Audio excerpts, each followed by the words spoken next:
Chat, I was eating. I was still eating. Games Workshop dropped it early. Games Workshop dropped it early. Their balanced Datslate is out. I repeat, their balanced Datslate is out. I was eating my food. They said half four. They do this every time. They said half four. Get in here. Get in here. It's live. It's live.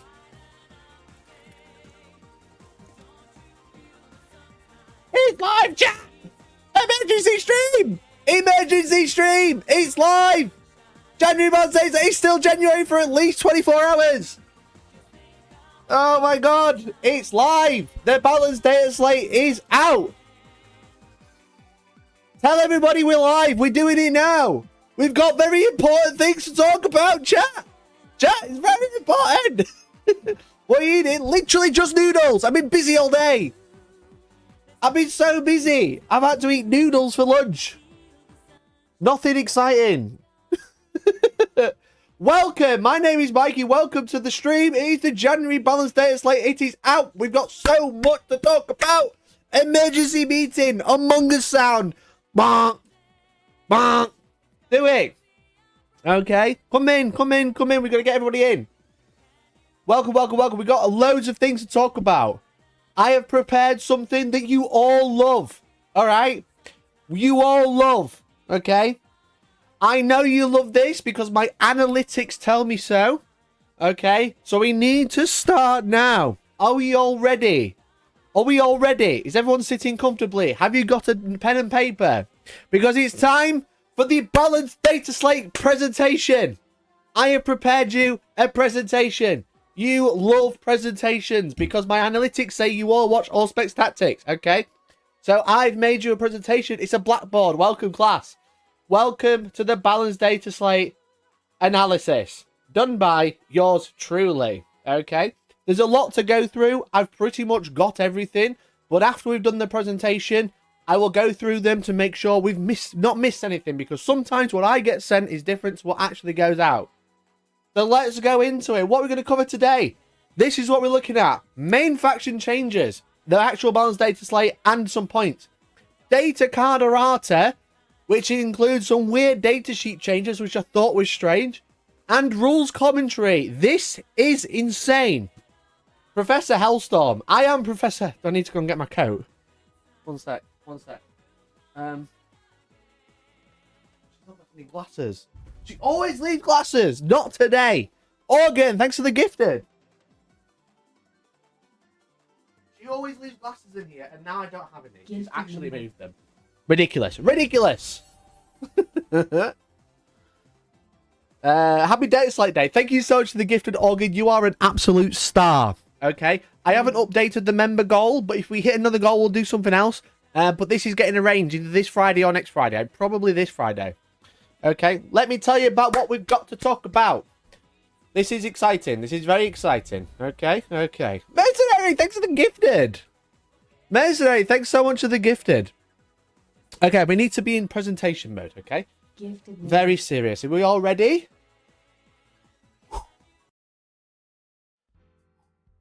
Okay, let's calm down a minute. Okay, we have lots to go over. The main faction changes, the data card errata, and the rules commentary changes a lot of things about Warhammer 40k, and I'm here to break it down for you via the well-known and trusted PowerPoint presentation. The main faction changes to begin. Here's a 1-hour presentation of why I hate Eldar. Just joking, but we are going to be starting with Eldar and the big changes from Eldar in particular, okay? Because I think they have taken the biggest slap in the face possible, okay? The biggest, massive, hugest slap in the face, all right? And you know what? I think a lot of us will sit and agree they probably deserve it, all right? It's been ridiculous. So let me tell you, and don't worry, there's plenty more pictures for you guys at home who have no concentration span left. There is plenty of pictures for you to look at, all right? Okay, like little memes sometimes. Main Eldar changes. These are all huge. Strands of Fate is only 6 dice. Strands of Fate being the dice you roll at the start of the game. You can plug them for anything else later. Eldar only gets 6. They used to get 12. Why they got 12? I don't know. But now they only get 6. This is actually crazy. Including Eldrad, he gives you 9 now. He doesn't give you 15 still. He goes from 6 to 9 rather than 12 to 15. Which is pretty crazy. It's a really big change. Fate's Messenger, which basically auto-triggers any dice roll that you make with that unit to a 6, is now only the bearer because this was used with Wraithguard. You make Wraithguard. Is this based on leaks? No, it's public. What do you mean is it based on leaks? The title says it's out. What are you on about? It's out now. You can go look. But I'm telling you what's actually changed, okay? So Fate's Messenger only affects the bearer now, so you can't have like Wraithguard triggering a 6 to wound or 6 damage, etc. That doesn't happen, okay? Isn't there? You're not looking hard enough, clearly. Phantasm. Phantasm is only a D6 move now. No free 7-inch move. They have to roll the dice like everybody else, okay? They have to roll the dice like everybody else. It's actually mental that they just got a free 7-inch move every turn, but here we are. Okay, so now it's a D6 move. And including Night Spinner. Now, on stream on Friday, we did like a balanced Dataslate hopes and dreams type thing. The Night Spinner now only reduces movement. It doesn't stop you advancing, which is actually crazy. Actually crazy big. That is a massive change. Massive, massive change. All of these changes against an Eldar player, absolutely fantastic. Okay? Anyone playing with Eldar is going to be very sad. Okay? Mikey paused the meta once again. Yeah, if you can't find it, go to the download section. It's there. Where else do you get the Warhammer? Where else do you get the document from? You know? So you can still advance if you get shot by a Night Spinner now, which is insanely good. Obviously, like having a negative play experience is really shit, but this is like a nice change. Also, the 210 points, lol. So if you are running triple Night Spinner, you're now 90 points over. You know, you are 90 points over now, which is pretty funny. Look, just to confirm, everyone, downloads. Key downloads. It's literally there. You can't miss it. Rules commentary, Munitor Field Manual, Balance Dataslate. It's all there. Okay? Stop telling me it's leak. It's literally public. You know I'm a GW reviewer. I review a lot of things from Games Workshop. It's not a leak. I'm telling you what's changed. Okay? Alright. Anyway, even bigger changes. The Incarn can only teleport once and in only your turn. Thank the Lord! Oh my Lord! God. Oh, the PTSD of playing against an Incarn. Yeah, I'm gonna shoot this. All right, cool. Yeah, I'm gonna teleport an Incarn now. Deal with that.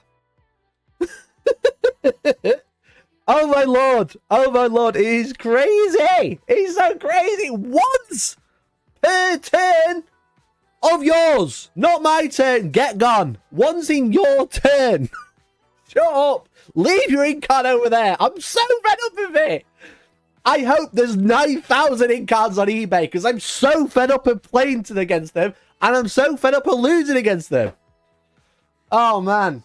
This is a fair change. It is still very, very strong.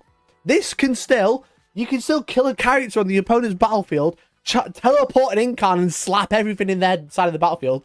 What you can't do is now teleport away. Because your opponent tried to deal with another unit, and you go, right, see ya, I'm out. Awful. Awful.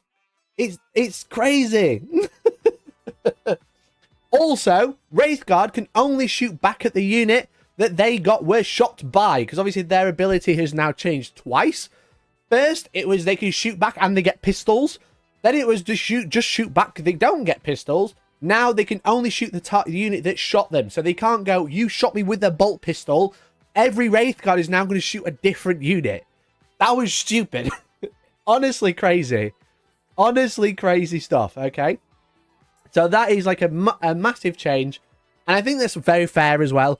I still think Wraithguard are very good. Obviously, they've gone up in points. They've lost Fate's Messenger, but they are still a very good unit. They're just not going to be the top dogs anymore, okay? They're still very strong. They're still really tough to kill. You can still revive them. They still shoot 10 Wraith Cannons at you when you shoot them, but now they don't shoot 10 Wraith Cannons 10 different directions, which is a really nice change, I think. I think all of these changes are actually really good, okay?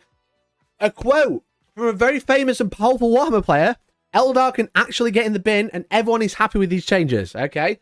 I'm going to say all of those changes are actually really good.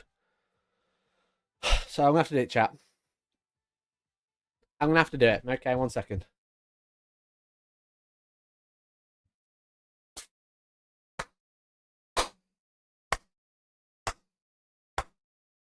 Well done. No matter how much criticism I give Games Workshop, when they do something good, they have done something good. All of these words, I'm just reading chat. All of these changes are very good, and I personally, as a competitive Warhammer player, am very happy to see them. A lot of these changes feel like incision points on things that are very problematic. So well done, Games Workshop. I'm proud of you. Okay. Right. Okay. Let's carry on. Anyway, where were we? Again, very famous person. Very famous person. I bet they're great. All right. Chaos Space Marine time. Goals. Excuse me. Okay, you can't see them. There we go. Goals of the Chaos Space Marine time was to stop you spamming cultists. And the activities are only in your own rhinos. And evaluation is loan up is very broken. Loan up, super broken, kind of annoying. I'm just trying to balance the music because I feel like it's really loud. Okay. So these are the 3 things that they've tried to target, it feels like. Okay. They're big changes. Speaking of, the 3 activities they're trying to do. Accursed cultists are now only objective control 1. Previously, they were objective control 2. That was obviously very, very strong. Because they also respawn, and they respawned in both command phases. You added 3 cultists, or one of the big torment 4-legged things on a 40mm base. Now they only respawn in your own turn. In both command phases was crazy, but now they only respawn in your own turn, and they have gone up in points. Now, another good thing that Games Workshop has done is they've actually showed which units have gone up or down. They haven't told you by how much, but they've told you they're gone up or gone down. So I have all the ups, all the downs. I don't have the difference, okay? I don't know if it's really very relevant these days anyway, but... So if I'm talking about a unit and it says up, it means it's gone up to this point. So it's not gone up that many, okay? Just to clarify. So Cursed Cultist taken a very incisioned nerf, I think. OC1, I mean, the Cultist, are they battle line? I don't know, maybe. OC2 felt a little bit weird for, like, things that aren't Space Marines, because the Chaos Space Marines are OC2. So I think OC1's probably fine. And respawning in your own turn is also fine. Did it justify a points increase as well? I'm not so sure, okay? I'm not super duper sure, but they have it. The Rhino parties are over. Now you have to match the mark that you're getting into the Rhino. Why you could put Slanesh stuff into a Nurgle Rhino didn't make sense, but now they've made it, so it does make sense. Look at Manny's winning list. Everything he was using has been nerfed.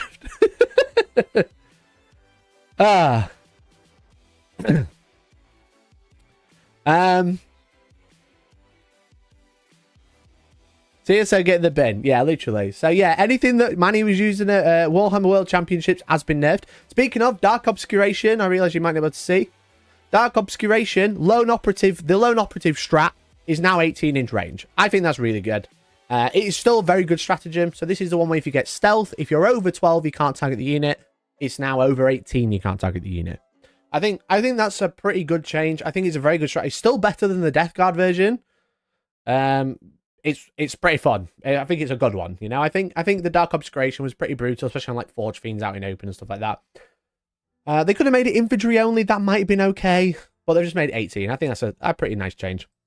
And then Profane Zeal, which is the undivided stratagem for 1 CP, you get full reroll hits and wounds. It's now only reroll wounds. Again, is that a bit much? I don't think so, because I think that's probably an okay change considering now all the buffs you have on Chosen, like Free Advance and Charge and Chaos Lord's going crazy.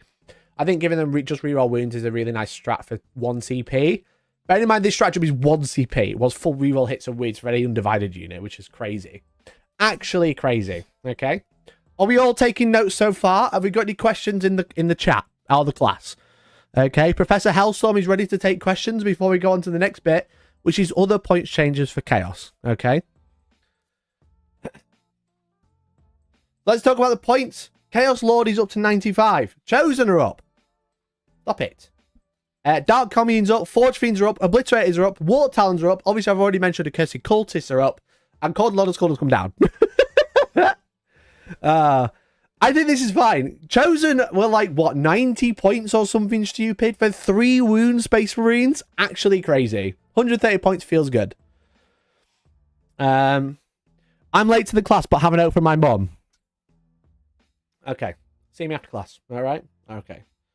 Yeah, so they're chosen at 3 wounds, 3 advance and charge. They are perfectly fine at 130.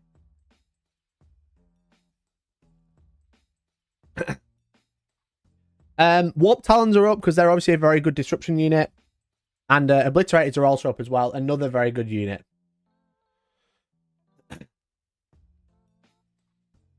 The Lord of Skulls just what we need, quite literally. But here we are. Lord of Skulls daddy point. So everyone's going crazy. 3 Lord of Skulls, let's go. Okay, the Goat of Warhammer actually sent in a quote for this one. Goat of Warhammer streaming and gaming. Honestly, that's 2 for 2, hitting the right mark. I'm as shocked as you are. That's what they said. I didn't write this. This is a quote from the Goat of Warhammer streaming and gaming. Look, people don't miss, you know? People just come up with their own opinion, right? And I quote them, all right? It's a good opinion, I think. I think it's a great opinion. I honestly agree. You know, that's something I would say. If I was the Goat of Warhammer streaming and gaming, I would probably say this. So, I'm as shocked as you are, chap. I'm as shocked as you. Okay. I don't remember being quoted. Jamalti, you don't stream. Also, Decknall, are you high? You bro, not reading. All right. Okay. It's time. Here's a picture of Custodes players trying to live 40k after spam bricks of 10 was removed. You're finally getting the one you cried for. The one you cried for. You ignored Dev Wounds on a 4+. You ignored Dev Wounds on a 4+. Let's get some claps in chat. Your army rule does something now. Claps in chat. Let's go. Let's go, baby. It finally does something. Custodes. Feel no pain against critical wounds. Okay.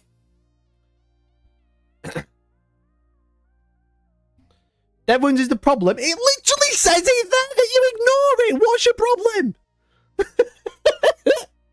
Custodes players can now stop crying and they can go and play Warhammer. Just go and play. Stop trying to put units of 10 together. That's not allowed, but you now ignore Dev Wounds. It was only Eldar that was really spamming them, and they've been nerfed, so you can stop crying, all right? Anyway, other changes. Everything's down. Everything's down. Point stonks are down, which is usually bad, but actually good for Custodes, because Alaris, Custodian Guard, Wardens, Shield Captains, and Virtus Praetors are all cheaper, okay? Now, Alaris, Guard, and Wardens being down in points is great. Shield Captain and Virtus Praetors, I don't think are too badly priced. I still think 75 points per model for Virtus Praetor isn't super great, but it's nice that they're down in points, okay? So we are probably going to see a rise of Custodes again, but I think they'll probably be easier to deal with because we don't have bricks of 10 anymore, okay? Ventari, maybe, I might have missed it, but these are all definitely down. If I don't mention it, it's either because it's not there or I missed it, all right? We'll go over afterwards.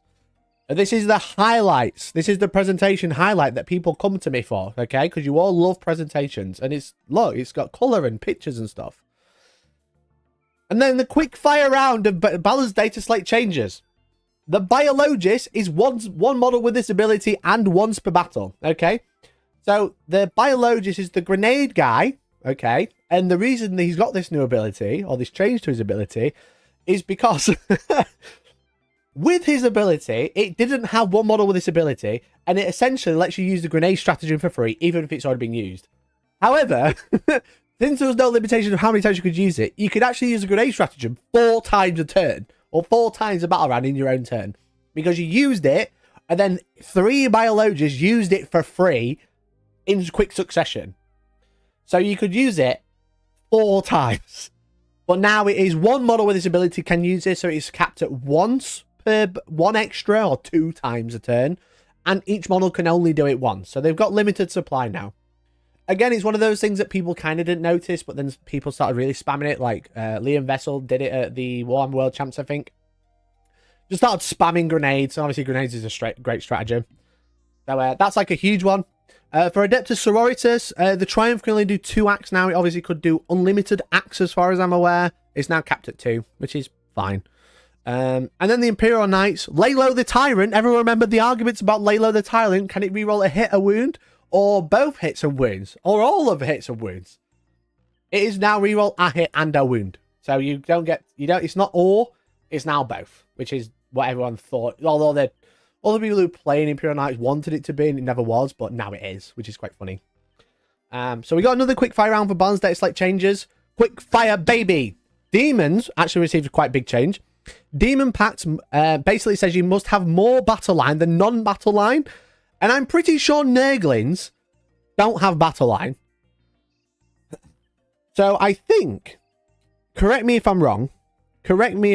I think what this change means is you can't take more non-battle line than battle line in a demon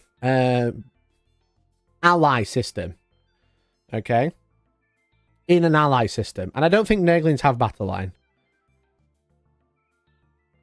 Oh, they do have battle line. Don't ignore it. They do have battle line. Completely ignore me. All right? They're totally fine.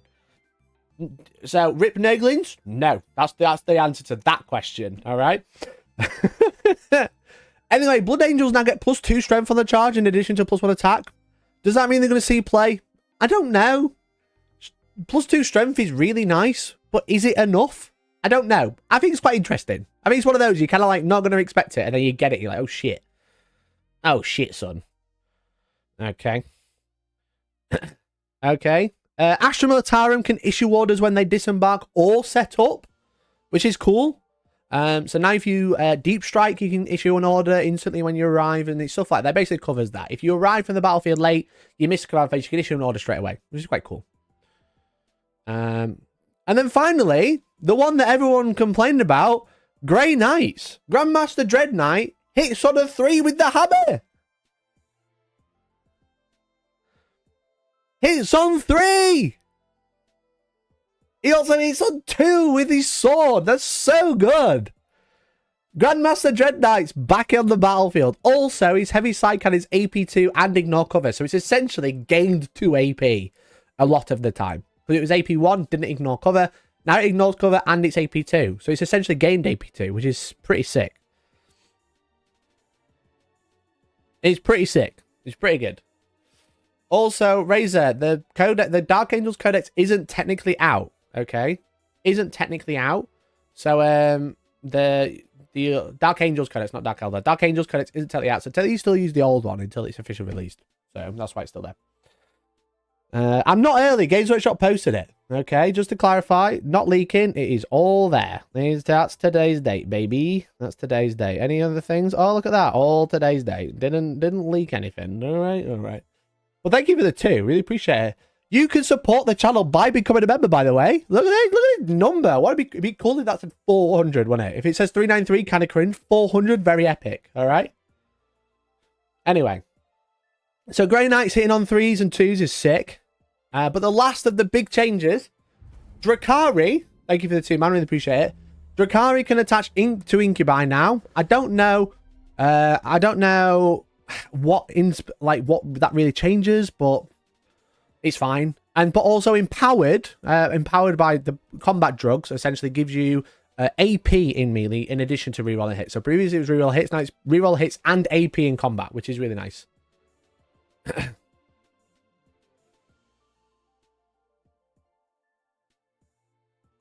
They do, Grimslayer. Yeah, we'll go into that soon. Space Wolf sagas are now at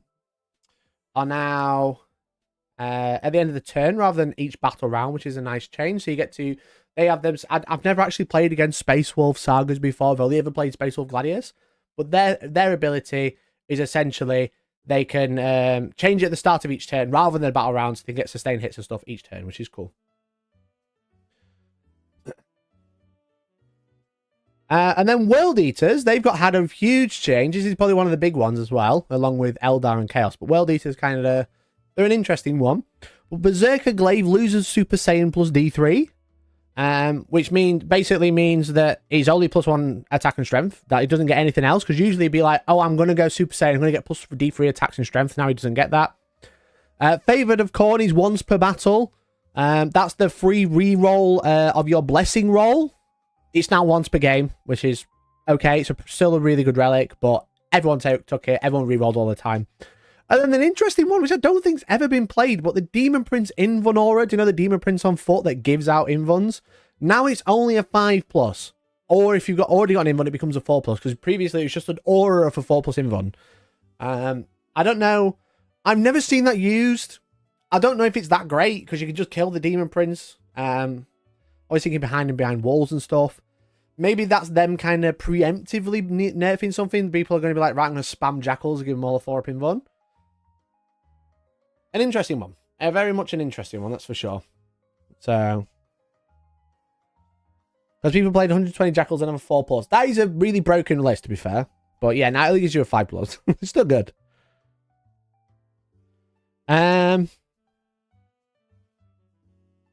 Isn't it? I don't think I've ever seen the Jackals list actually used. But yeah, like, it's nice that it's changed. When does the app update? It'll probably update later today. Sometimes it'd update before the Balanced Dataslate was actually out. So, anyway, data sheet changes. Okay, this is where you get your notepads out. So they're all the Balanced Dataslate changes that have happened. They're all pretty big. They're all pretty big changes, to be honest. It's quite interesting. A lot of them. Like I think overall, it's actually a really good Balanced Dataslate. I don't always say that because sometimes it isn't. But I think they've hit a lot of the big things. Now, I haven't finished with that sentence. They've hit a lot of the big things. There's a however there, and we'll get onto that soon. But there's a lot of datasheet changes. Here's some of the highlights. Drago can use his +3 charge no matter how he arrives from the battlefield. So Drago has, essentially, let's have a look. I'll read it to you. So Drago. So Grey Knights have had a lot of nice buffs here, that's for sure. His ability is called one with the warp. Once per battle, when this model's unit declares a charge at the same turn it was set up as reinforcements using the deep strike ability, add 3 to the charge roll.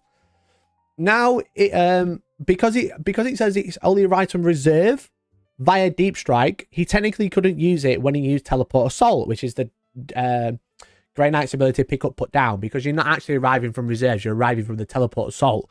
It's worded a bit differently. They've now clarified that Drago can do it, which is cool. Other highlights of datasheet changes, again, technically if you're in chat, Rhinos can't transport Exalted 8-bound because they've updated the Rhino datasheet.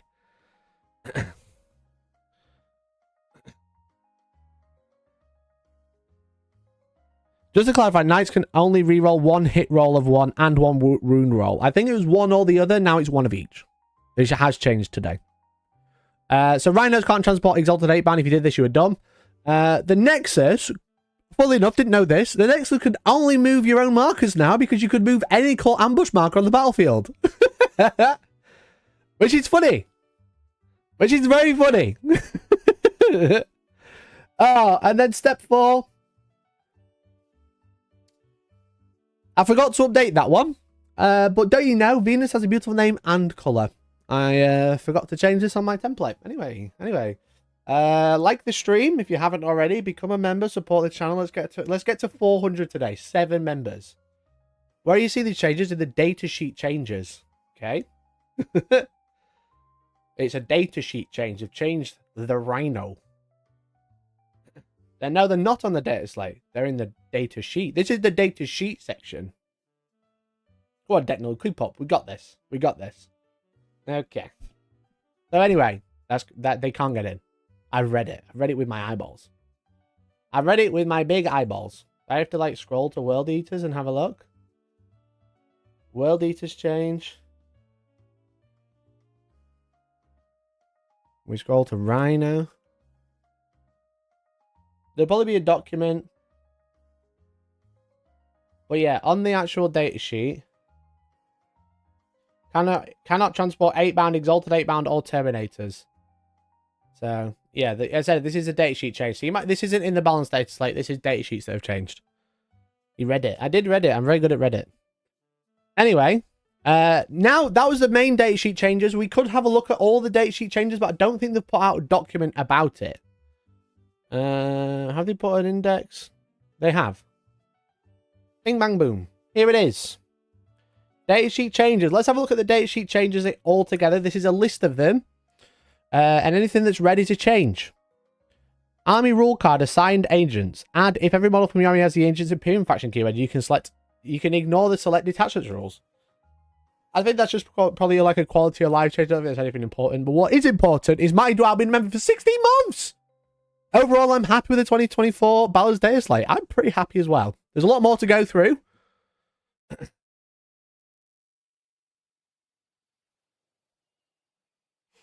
We changed from hitting a wound roll of 1 to just hitting wound roll. Ah, okay, so you reroll any. That's cool. I might have misread it. All things change sometimes. Sometimes I get something, then it slightly changes when it actually comes out. I get like a previous version. Anyway, Caden Castellan has a combat weapon now. And he's equipped with a close combat weapon. That's not a mega change, but here we are. Rattlings get the rattling keyword, which is very funny that they didn't have that. What else we got? Warp Surge. Until the end of the turn, your unit is eligible to declare a charge in a turn which it advanced. I don't know if that was a thing. Some of these I don't know of either. Warp Surge.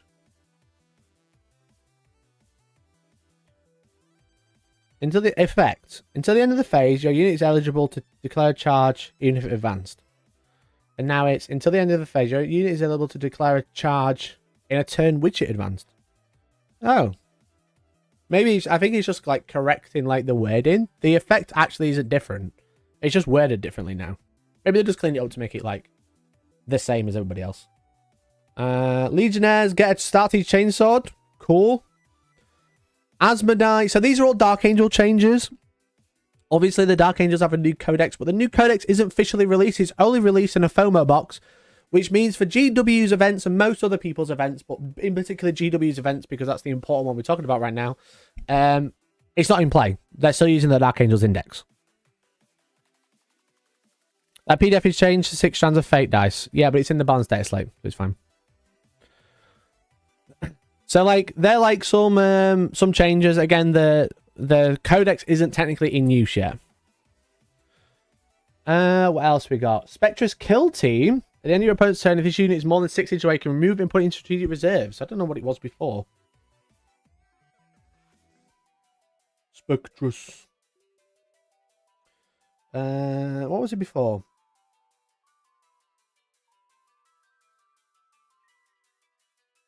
It will arrive back on the battlefield in reinforcements. They got rid of it will arrive back on the battlefield in your reinforcements section next movement phase. I don't think that's a big change, to be honest. It does mean it can come on a different turn. It doesn't have to come down next turn, which is a cool change. The Nexus, we've mentioned this one already. Drago, we spoke about this one as well. What else we got? Mega Track Scrapjet. It's got 2 twin big shooters. I don't know what it had before, but now it has 2 twin big shooters. Again, probably just giving it what it's actually got. These are still, I feel like a lot of these are still like clarifications from things that they've missed from last time. Wolfguard Battle Leader and Terminator Armor gets weapon skill 2. Thunderwolf gets weapon skill 2 and strength 5. Wolfguard Pack Leader gets loads of extra stuff. Loads of little changes. It feels like they probably should have had this, but they didn't for some reason. No, I mean, Wolfen getting a better change. Wolfen damage 2. But they're still strength 6 with Thunder Hammers. Well, strength 6 damage 2 is better than strength 5 damage 1. That's quite funny. Thousand Suns. They get that whilst that enemy unit is bound. This is important when we come on to the rules commentary. Okay, so spoiler, rules commentary. Some abilities stack unless they've got wording that gives a keyword like bound. Okay, so because this is bound, they are halving move characteristics. But if you bound them again only one bound instance triggers, not both of them. However, if it didn't have that enemy unit is bound, it would just half the movement, and then you play it again and half the movement again, and then play it again and half the movement again. But because of this new keyword, it doesn't trigger like that. It's the same as suppressed by suppressors. I'll go into more detail in a few, but that's what that change is. That's quite important. So what it means is you can't half and advance and charge rolls multiple times with the 1,000 Sun Sorcerer on disc. So that's important. That's the big change there. If you didn't know what that was, that's what it means. And then next up, obviously, we've got the World Eater's Rhino change. I've already mentioned that one. But Lord Invocata says at the start of the battle, before any moves are made with the Scout's ability, you can select up to 2 friendly World Eater's infantry units within 6 inches. Until the end of the battle, all models selected units have the Scout 6 ability keyword. I don't know why I added keywords at the end of that sentence. I don't know if, again, this is one where I think they're just clearing up wording. I don't know if it actually changes anything, but that's like that's a change. So just to be aware of that. So they are the index card changes. There are no changes to any codex so far, and that's going to be a running theme, I'm afraid. But they are like the big changes from all the indexes. There's a lot of little changes, but like a lot of it's just like clarifying or tidying up. The only big change is because of the rules commentary. The Exalted Sorcerer got a big change as well. Why did my chat come off? They changed the Blood Angels now. I'd literally just scrolled through. There was nothing there. So I'll get on to Drakari soon, okay? Very, very soon. We've got the rules commentary to talk about now. So the rules commentary is the big document that tells everybody how things work, even though it's not worded that way in the rules, which is very fun. So the big one. There's a lot to go through. Sorry if it look, this is literally me. How do I go back? Back. Oh, shit. No, not that back. Not that sort of back. Was I on this one? Yes, the point is, this is me. This is you smiling, okay? Look. Me. That's me, this lady here. This is you smiling at the back while I read stuff at you, okay? Just to be aware. Just listen. Ready? Here we go. All these does stacks, but also don't stack. Okay, this is what I've just mentioned about Exalted, Sorcerers, and Bound ability. Abilities with the same name stack. But if you give something to a unit, such as Bound, Suppressed, etc., that doesn't stack. So the example they give is like Great Unclean One can give out multiple minus toughness, because I think they've got an aura ability of minus toughness. Let me just double check. I'm pretty sure that's right. Unclean One abilities. So Nurgle's Rot. At the end of your movement phase, you can select one enemy unit within 12 inches. Until the start of your next movement phase, subtract 1 from the toughness characteristic. Now, because that is an ability that just changes the stat, then you can use that multiple times. If you have 3 Great Unclean Ones, all choosing the same ability, there'll be 3 minus 3 toughness. However, if you've got an ability that is slightly different, such as Exalted Sorcerer now gives a bound thing, status effect is probably the best way to describe it. But, or suppressed, which is by suppressors, so that gives out -1 to hit whilst the unit is suppressed. That doesn't stack. So you can't use suppressors to stack multiple -1s, but you can use an ability that chooses a target. It just gives a stat effect. It's very weird because they don't really have... They've basically added like a keyword status effect, and status effects, keyword, suppress, bound, etc. don't stack. That's what you kind of need to know. So if you've got an ability that says, do this to this unit, it's now status effect, X, fill in the gap, and then they don't stack, essentially. So I can't think of anyone other than suppressors. And now Exalted Sorcerers on disc now have this bound ability. I can't think of anything else. But like any other abilities, like I don't know any that do that. They're the only 2 I know of, and one of them was in the index card change. But if you've got another ability such as like +1 toughness, +1 strength, +1 attack, that you can find multiple ways to do it on the same unit with the same ability, that does stack now, which is odd, very odd, especially because they've always said no stacking. Then they've just gone, yeah, stack, enjoy. So does that mean Night Spinner can't stack debuffs? I'll have to double check the Night Spinner change. Let me find it. Whilst I find it, again, you can support the channel by becoming a member for as little as £1.99 a month and join our lovely Discord where this was actually posted. It was linked before anyone knew.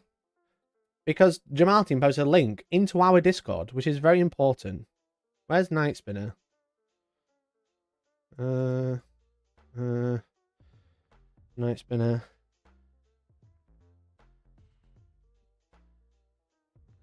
So in your shooting phase, after this model is shot, if one or more of those attacks made this Doomwave has scored a hit, that unit is pinned. There's another one. Thank you, Mercenary. So the monofilament web pins a unit. That's a status effect. It doesn't stack. But if it didn't say it was pinned, it would stack. That's kind of what you need to know. Anyway, redeploy. Oh, command reroll. They've updated the command reroll. It's a kind of a little bit of a nice change. The command reroll now targets the unit rather than just targeting nothing, because previously it was just blank. I think most people played it this way, but technically the command reroll could be used on a unit that is battle shocked, because you're not targeting the unit, you're targeting the dice. But now it says you target the unit and it allows you to reroll everything as normal, but however it is added hazardous and desperate escape, which I thought was crazy. Which I thought was really strange, like hazardous, so plasma exploding. Now you can command reroll it, and desperate breakout or desperate escape. If you're going to die because you rolled a 1, you can now reroll it, which is cool. So that's an interesting one, I think. Just like, it doesn't make too much of a difference, but it just means you're not going to feel bad when you roll a 1 for desperate breakout or whatever. Redeploy has now changed. So, oh, didn't mean to do that. Redeploy, you can now use infiltrate. So if you've got infiltrate ability and you've got redeploy as well, you can redeploy in the middle of the battlefield. Pretty sure you can reroll desperate escape, but not hazardous. Anyway, so yeah, they've just changed it. Essentially, the big change is that it has a target command reroll. That's the biggest change. I'm pretty sure you couldn't reroll hazardous and desperate escape, but I might be wrong. The main thing, it has a target. So, oh, god damn it! How do you go back? I keep clicking by accident. So yeah, so like, because it didn't have a target, if a unit was battle shocked, it can't be targeted with a stratagem. The command reroll didn't target anything. It could target a dice, so technically you could still use a command reroll on from a battle shocked unit, such as their charge roll, you know, their hits, wound saves, etc. But now you technically can't. I just checked you could reroll both already. Okay, that I pretty much never saw that being happened anyway, but now it has a proper target. That's the big one. Strategic reserves can actually come in turn 1. So what's quite funny is a Night Scythe is a great example. It can come in. It can come in with strategic reserve a turn early, but strategic reserve only had rules for arriving from turn 2.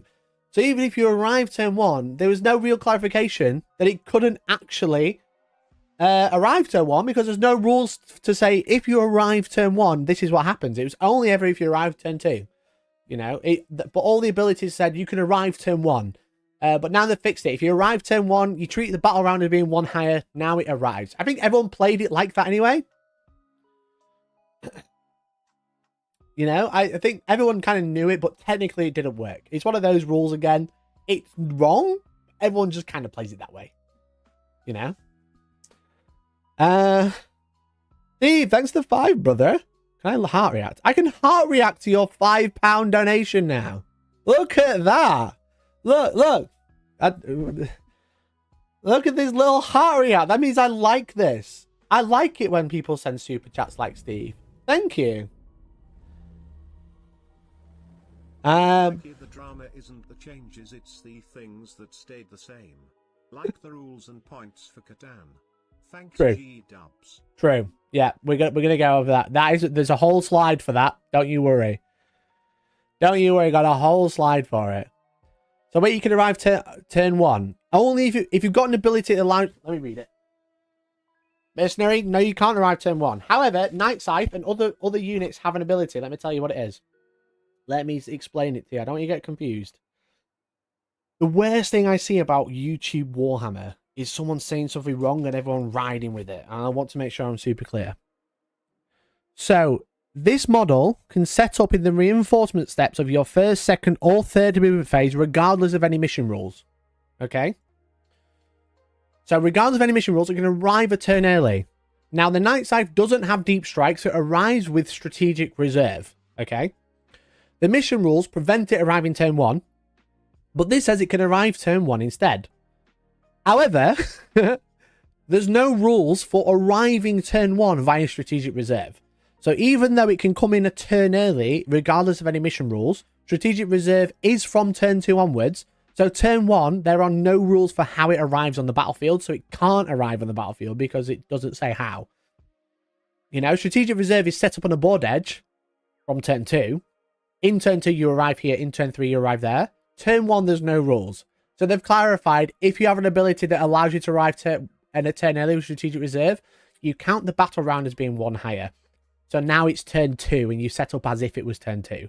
Because this ability, great ability, technically doesn't work. But they've clarified it does. Which is, you know, it's one of those things.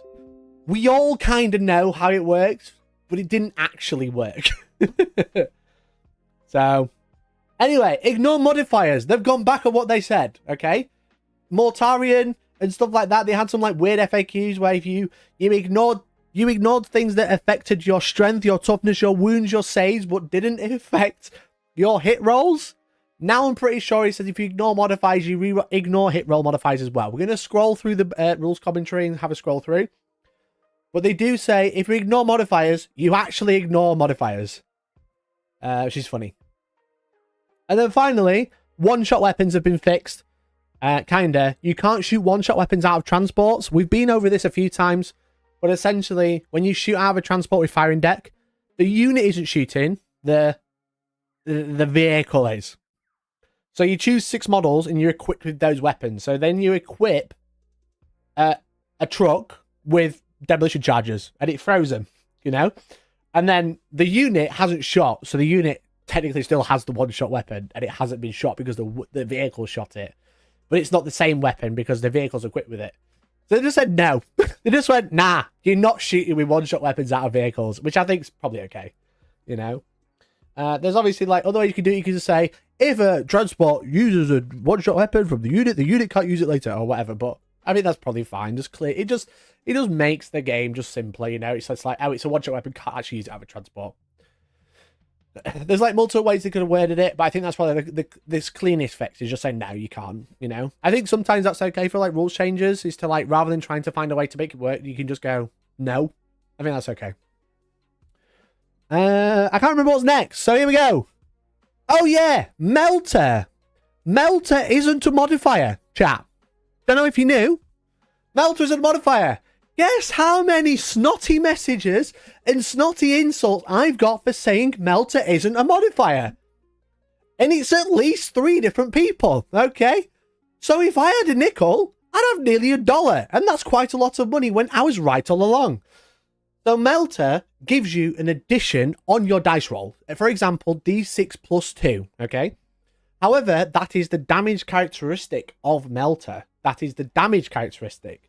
A modifier changes the characteristic with a modifier such as plus or minus. Which means, if you have half damage and you have a modifier, you would half the damage, then do the modifier due to the order of operations. You know? So if you've got a modifier such as, I'm going to choose this unit and now it gets plus 1 damage, for example, or plus 2 damage, and then you're up against half damage for let's say a D6 damage. Right? Let's say it's a missile launcher. It's not a melter. It's a missile launcher that just so happens to have gained an ability that gives it plus 2 damage. You would roll the D6, and then you'd look at the target. You're half damage. So let's say you roll the 6, then you half the damage. It becomes 3, and then you add the modifier. So it'd be 3 plus 2 equals 5. That is how modifiers work. But Melter is naturally plus damage, or there's a lot of abilities that are just plus damage. They're not modifiers, okay? They're not modifiers. They never were. I always said they were. I got so much hate I had to change my rules pack because everyone was like, everyone else plays it like this, and I was like, I don't think that's right, but okay.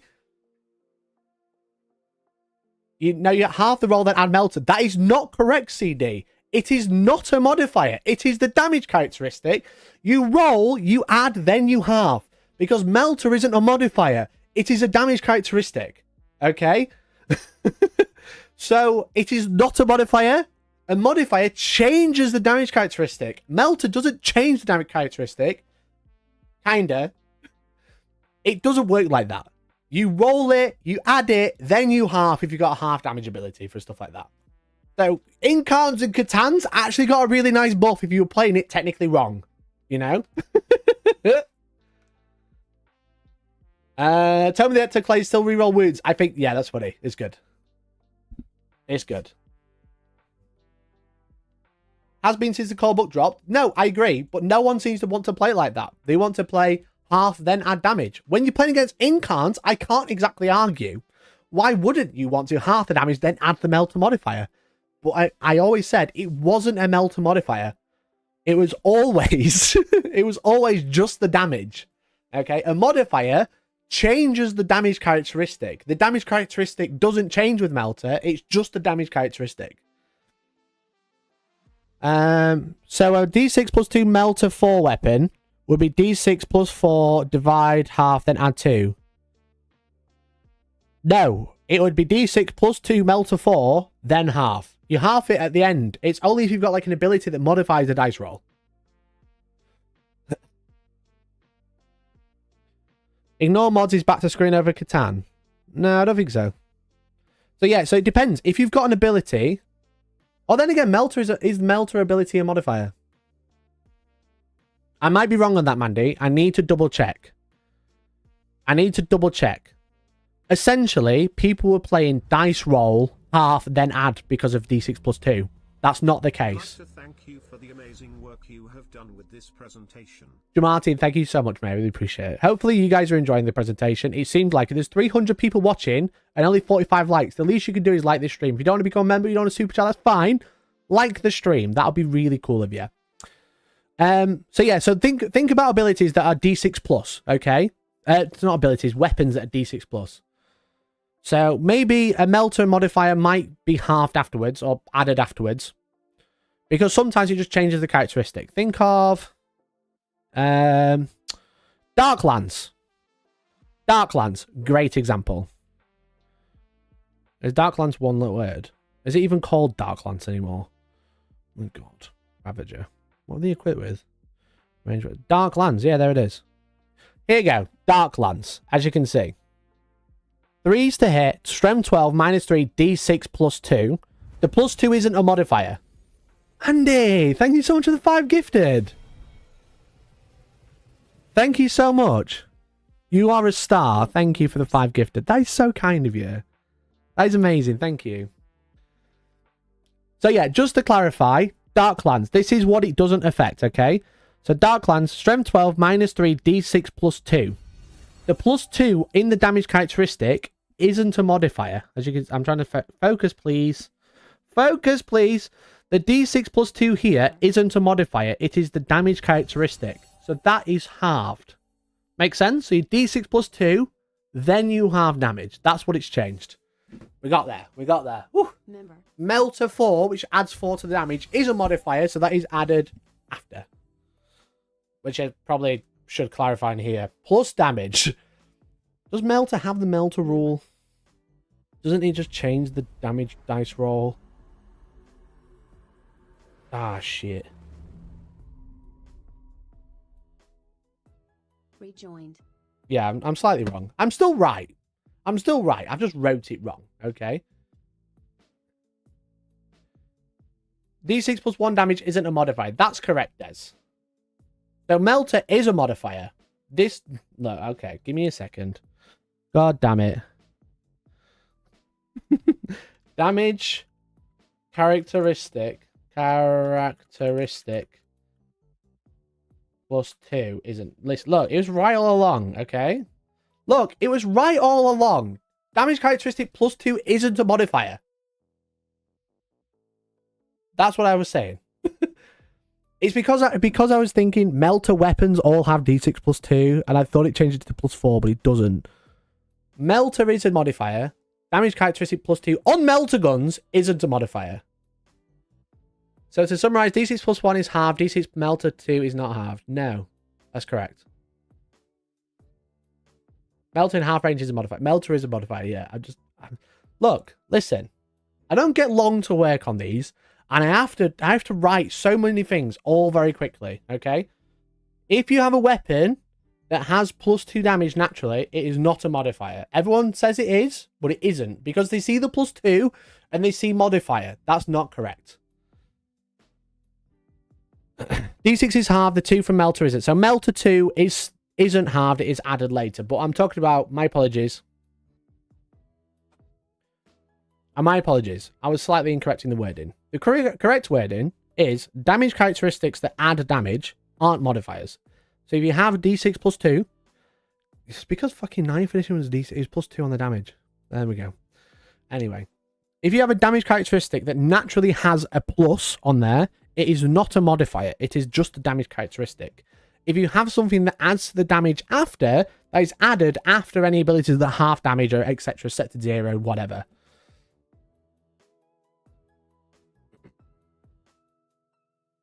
The melt is a modifier half the time, and the other half time it's halved. I feel like I've confused it because I wrote it wrong. Thanks for the 2, Steve. I'm not heart reacting that one. So to clarify, things that add damage on the damage characteristic is not a modifier. Things like melter guns that have D6 +2, they aren't modifiers. If something adds modifiers later, such as the melter rule, or things that like give your unit +1 damage or give your unit +2 damage, that'll be applied after, at the end of the sequence, such like after half damage, as an example. I think we've got there. My apologies. Melter. The reason being is because most times that this comes into it is like melter weapons. You know, that's why I put melters wrong. My apologies. Can you imagine trying to play this man at Warhammer World Championships? Imagine. It would be crazy. They're like War Dogs is a big one that I always used to get asked. Was it Carnivore? Which one's got the melter gun? Not the Carnivore. Oh, what are they called? I can't remember.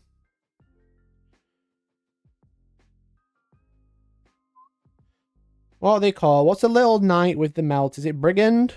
Brigand! Brigand. That doesn't have +2. Is it the melter cannon on the big one?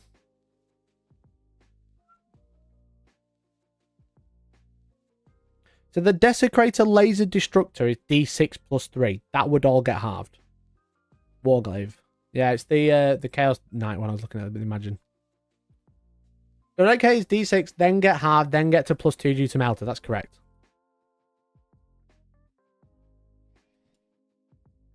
I understand it. I just like the fact it can be confusing. Yeah, literally. Car Crash TV. Listen, Steve, you don't have to watch. This is an old world.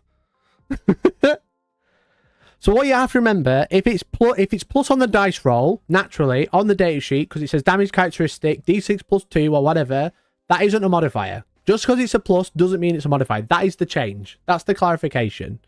Okay, we can go back and read the original wording. But that's a big one. Also, Mandy, thanks for the 20. Let me catch up with this. Let me catch up with this while it reads the question. A Knight Errant. Let's have a look.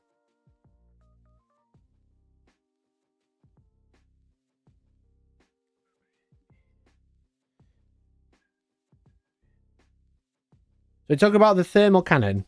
So the thermal cannon, you will roll the dice, half it, and then add. And it only gets melter 6, not melter 8, for example. Say you roll a 4, how much damage is applied versus Castle and Volcano Lance D6 +8, and you roll a 2. The D6 +8, let's have a look at the Volcano Lance. So the Knight Errant, for example, thank you for the 20, I really appreciate it. That's very kind of you. Thermal cannon D6 melter 6. Say you roll a 4, how much damage is applied versus that'll be 8. Castellian Volcano Lance D6 +8 damage, you roll a 2. How much damage is applies? So the thermal cannon, D6, half, +6. So it'd be 8 in that instance. The Volcano Lance, thank you so much for the donation, really appreciate it. The Castellan that has the Volcano Lance. Knight Castellan, range weapons, Volcano Lance. So that's D6 +8. So you would roll D6. Let's say you rolled a 4. That would become 12. Then you half it. Become 6.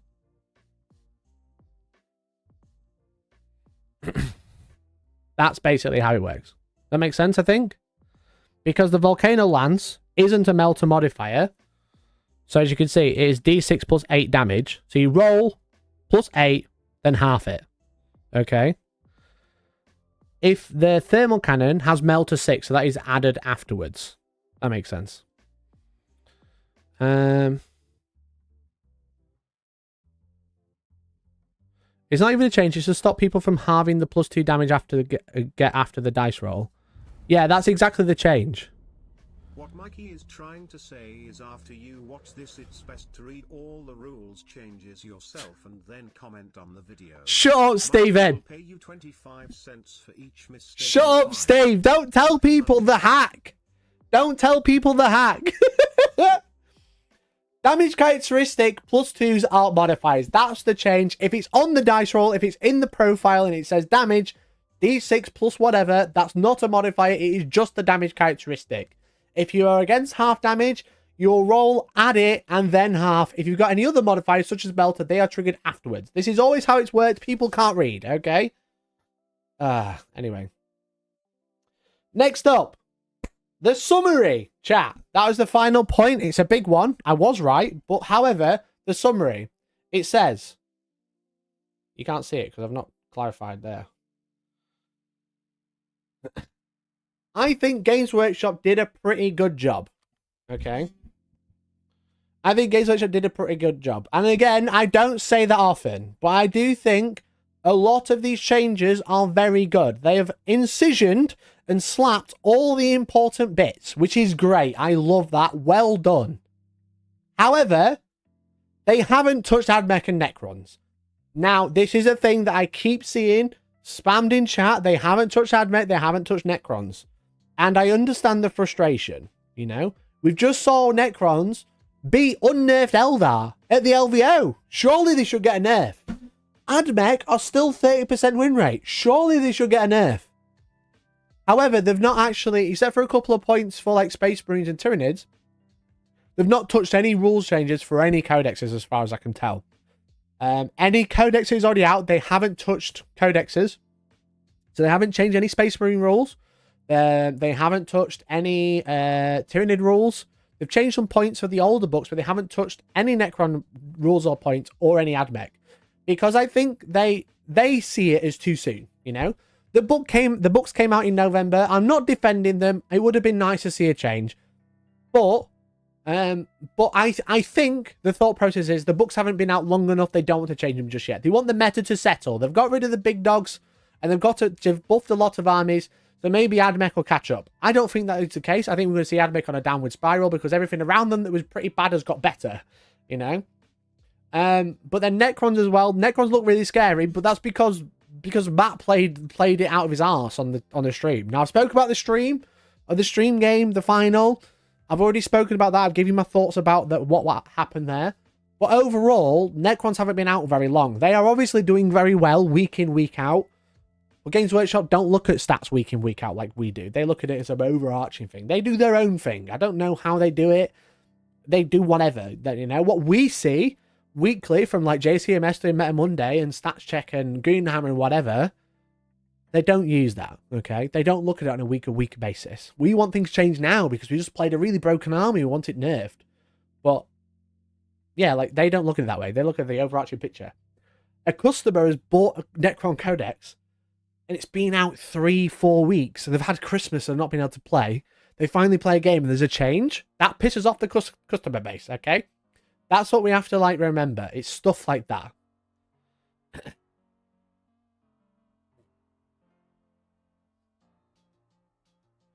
So you have to think about it in that sort of aspect. They don't want to change it within days of it coming out, within weeks. They want a couple of months, and then they want to do it, you know? Look at, like, the nerfs to Eldar in the last balanced Dataslate. 3 months ago. The game had only been out for 3 months. They tried to hit some stuff, but they didn't hit enough, you know? They did some pretty big changes, but they didn't incision on factions in particular. They tried to change the overall game to make it healthier. And they did. They did a pretty good job, but then it rose something else out of the mud, you know? So, no, they didn't touch the Necrons and AdMech. But they don't want to because they're too new. That's what I think, anyway. Anyway, points changes. Here's some of the big points changes that I've scrolled through, and we'll have a scroll through as well, and then we'll do like a really big rundown of everything that's changed. Indirect has been nerfed. Manticores and Whirlwinds are both up to 180 points. Whirlwinds were getting spammed. Manticores, I mean, Ashen Militar aren't great, so it didn't matter, to be honest. But Manticores and Whirlwinds are both up in points. Black Templars probably got a lot of the biggest nerfs. They seem to be the ones with the most increases across the board. Grimaldus, Crusaders, and Hellbrett all up in points. Exorcist added to that column. Ah, I missed Exorcist. Exorcist. It says Exorcist there, chat. Okay, just there. Thank you. And Nightsprings I've already spoken about. So anything with indirect has basically gone up in points. Obviously, Grimaldus, Crusaders are up a bunch. Hellbretts, they seem to like. Grimaldus, I've never seen played. But Crusaders and Hellbretts are both up in points. Demons, Nurglings and Scribes are both up in points. Now, you're not going to be able to take blue Scribes without taking a Battle Line Zinch unit. But they've also gone up in points as an ally. But they've also gone up in points. And then everything else has come down. That's probably the faction that's had the most decreases outside of Imperial Knights. Purely because they got more units than Imperial Knights. I think 55 points decrease for Tyrant effects. That's true. That's pretty good. Black Templar's no longer my friend. New friend is Catan. Catan's goated. These ones move through terrain, they don't. Votan had interesting points increases, targeting the most spam units. I did notice that. I should have probably done a proper research into it, but there we go. Imperial Knights and Chaos Knights pretty much came down across the board. As I said, you suffered because of Titanic nerf. Everyone cheaper, shut up. And then finally, Space Marines, all John Lennon's fault. Everything John Lennon was using has gone up in points. So Scouts are up to 65 rather than 55. Centurion Devastator Squad up because John was deep striking them. So clearly that was intended to allow you to deep strike Centurions, which is quite funny. But they've gone up in points. And Inceptors and Aggressors have both gone up as well. So my 18 Inceptor list has gone up a lot. Very sad. Very sad. 90 points up. I think it was 90 points. And then Aggressors have also gone up. I still think both their units are worth taking. Inceptors still very good. They're very cheap for what they are. Don't take 18. Take like 6. Aggressors are still very good as well at 120. I think that's like a nice number for them. The big change, the real hit, is probably the Whirlwind, because that's the second time it's gone up now. It just means you're not going to see 3 spammed. You're going to see like maybe 2 if you want to, but definitely no longer going to see 3, because that's a 90-point increase. And that's it. What you should do now, that is the end of the presentation. You should like the stream and become a fucking member, okay? That's what you should do at the end of this presentation. Can I get claps in chat? Claps in chat. Thank you very much. Now we're going to go through the rules commentary and the points changes. But they're the final notes of the presentation. Hope you enjoyed it. Thank you for watching and listening. If you just wanted the highlights of the balanced data slate, you've just seen it, basically. And Melter isn't a modifier. All right? All right. Okay. Let's do... I've definitely done all the balanced data slate. Let's do the rules commentary. We're going to go through the rules commentary and just make sure we didn't miss anything.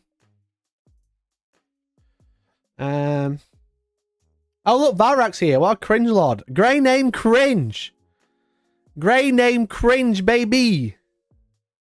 What's going on? Even the Nightbot's coming to tell Valrak off. I've been a member here for longer than my daughter's been alive. Both mistakes. You know what? It's a great mistake to make. Thank you, dear, and stuff.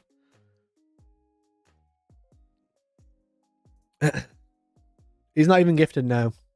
Imagine being grey name, Valrak. What's going on? What's going on, Valrak? Imagine being a fucking grey name, like a loser. Loser, Valrak. Oh, man. Oh, shit, Mandy! Mandy! Thank you so much for the 20 gifted. Holy fuck! Holy fuck. Thank you so much for the 20 gifted, Mandy. And look, not one of them went to Valrak. That's so much better. That's basically the same as gifting 1,000. Thank you so much for the 20 gifted. You are an absolute legend. Thank you. Thank you so much. Really appreciate it. See, at least Hellstorm deserves those memberships, unlike you, scammer. That's true. Varak just does whatever I was doing 2 years ago. Still doing marble streams, though, Varak? Still doing marble streams? Pretty cringe. Pretty cringe. Varak saw that stream once, has done it every night since. Don't say that. Remember, you promised a stripper pole if you got to 1,000. I promised a tattoo. I think the stripper pole's probably going to be before the tattoo. But yes, we are on the way. We are on the way. If this goal hits 1,000, I'm getting a tattoo that chat chooses, or like helps design or whatever. They'll be able to choose elements of it, and then I'll get it drawn by a real artist. If you want, you know, a towel logo, I was going to say something else. If you want a towel logo, you can put that on my body. Okay. Stripper pole's probably going to be closer to like 6 or 7, maybe 800. We'll get there, though. This needs updating. Old World Battle Report's going to happen this Friday, if not next week, I think. Can it be a peg? If you want to, that's fine. Say something in my stream or else. Varak, don't do that. I had Pardo doing that last night. I nearly slapped him. Chat better make it say daddy. If we get a tattoo that says daddy, we get a tattoo that says daddy, you know? Chat gets to decide, okay? Anyway, rules commentary. This is the juice, okay? This is where it gets crunchy. I'm going to try and tell you what happens. If I've already gone over it, we'll do like a quick rundown. But the rules commentary is where shit gets crunchy, okay? Never. So, abilities with the same name. I've already mentioned this. We talked about the Great and Clean one and the Suppressed and Bound. These are the two examples. Abilities with the same name, but not aura abilities, can affect units multiple times, but if such ability applies a named condition to a unit, e.g. suppressed, that condition can only affect the target unit once at any given time. Show Vorang. He's trying to get me banned. This is what he does. This is what he does, right? He comes into my chat, tells people not to give members, copies my content, and then tries to get me blacklisted. All I've done is said he's grey. He's grey and cringe. I said that's all I said. And he copied my content from 2 years ago. That's why I've never done a marble stream since. But this is what he does. The salt rises to the bubbles over and starts to try and get me banned. You know? He's so lonely on the blacklist with only, I presume, probably a few people, but the only other known creator that's on the blacklist is a bit of a, you know? Plays Yahtzee a lot. That's the company that Varak's got. Yikes. You know? He's all alone out there. He's all alone out there. Oh no, it's not going to work, Varak. Sorry, mate. Anyway, so abilities with the same name don't stack unless they're not an aura, or they give a a keyword, such as the Exalted Sorcerer gets bound. The Night Spinner gives pinned. The Suppressors give suppressed. They don't stack because that's a status effect. They're basically added status effects. Only Miniac's on the blacklist as well. Alright, you're with Miniac. That's at least not completely alone. You know? So that's like a big one. Adding models to units. Where's my mouse gone? Adding models to units. You have to be in coherency with the unit you already that was there, which is great. Just means you can't string out coherency, which is fine. Which is cool. Models added to a unit not currently on the battlefield do not have to meet this requirement because you can't put them next to it, so you're just adding models to a unit that's not been set up yet. Obviously, when they arrive on the battlefield, they'll be limited to how they can be placed and stuff. But that's a nice change. You have to be in coherency. I think this is pretty much how most people play it, but I think you may have been able to string out, but I can't quite remember. But now you can't, anyway. Here it is, the big one for the Night Scythe. Arrive strategic reserve in the first battle round. Abilities that allow units to be set up with the reinforcement steps, so your first, second, or third movement phase uses strategic reserve rules. Treat the current battle round number as being one higher than it actually is in the first battle round only, unless it's specifically stated otherwise. So this, again, this is like Night Scythe can arrive turn 1. There's no rules for strategic reserve to arrive turn 1. So this clarifies that you can actually arrive turn 1 and treat it as turn 2 for that first turn. So essentially, for strategic reserve for stuff for the Night Scythe, it's turn 2, turn 2, turn 3, if that makes sense. For how it can arrive. Again, we've already gone over that one. What else have we got? So battle shock test is an interesting one. So if you fail the battle shock test, if the unit dies, you are still battle shocked. So you can't use strats on it. I think this is for like guard reinforcements, maybe. If the unit is battle shocked then dies, you can't use the strat to bring it back because it's still technically battle shocked. which is great. Anything can arrive turn 1? No, only if you have an ability that allows you to arrive turn 1. So again, Night Scythe is a great example. In the Battleshock debut command phase, if for any reason a unit is forced to take a Battleshock test for being below its starting strength, unless otherwise stated, that unit does not also have to take a Battleshock test for being below half strength. Oh, if it's below starting strength, so you don't have to take multiple Battleshocks. I think this is clarifying. And then destroy units do not have to take a Battleshock test, and abilities cannot make a destroy unit take a Battleshock test. Again, I don't know what this might come into, unless you like have a unit completely wiped and then you try and use your stratagem on it, you still can. I think. I don't know what the use case for this is. I'm sure there is something, but I'm not 100% sure.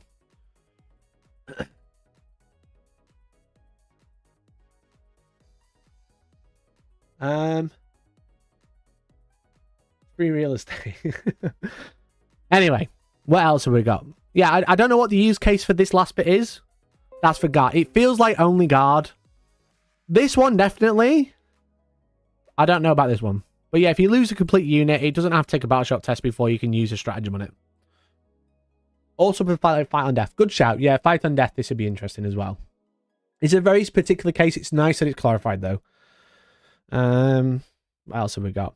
Charging. Charge bonus bestowed on a unit that makes a charge move so that until the end of the turn, that unit has a fight first ability. Note that all the rules and abilities that trigger when a unit makes a charge move or in the turn that a unit has charged are not part of the charge bonus. I presume this is to do with... I'm trying to think of like an ability. Like, I guess maybe Blood Angels don't get plus strength. Note that other rules and abilities that trigger when a unit makes a charge move or in the turn that unit has charged are not part of the charge bonus. So I imagine this means if you have something that denies a charge bonus, you don't get fight first. But if you have something that is on the charge that isn't fight first, you still get it, such as Blood Angels plus 2 strength. Right? Heroic Intervention. Yes, you don't get the charge bonus, but you count as charging, so you'd still get plus 2 charge if you're a Blood Angel. Is that how that works? I think. This is why these weren't in the presentation, because I couldn't quite work them out. I couldn't think of a use case for it. Clear as mud. Always! Heroic Intervention doesn't give charge bonus, but counts as charging. So yeah, charge bonus, they have the fight first. Note that other rules and abilities that trigger when a unit makes a charge move are not part of the charge bonus. So Heroic Intervention... Yeah, so Heroic Intervention doesn't trigger the charge bonus, so you don't get fight first. But if you're a Blood Angel and use Heroic Intervention, you still get plus 2 strength and attack. And you still get Lance. That's a good shout, Steelman. Great job.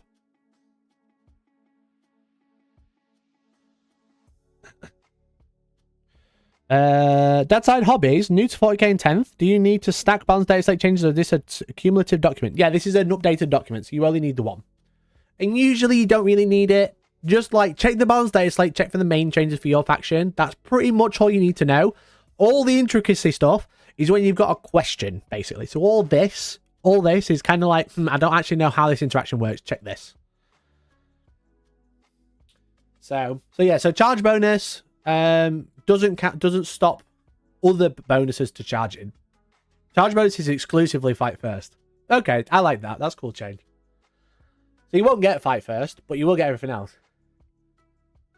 What else we got? Contested objective is at the end of phase or turn. I don't know how that changes anything, because the end of a phase is usually the last thing you do in a turn. There's no end. I guess there's end of the turn stuff.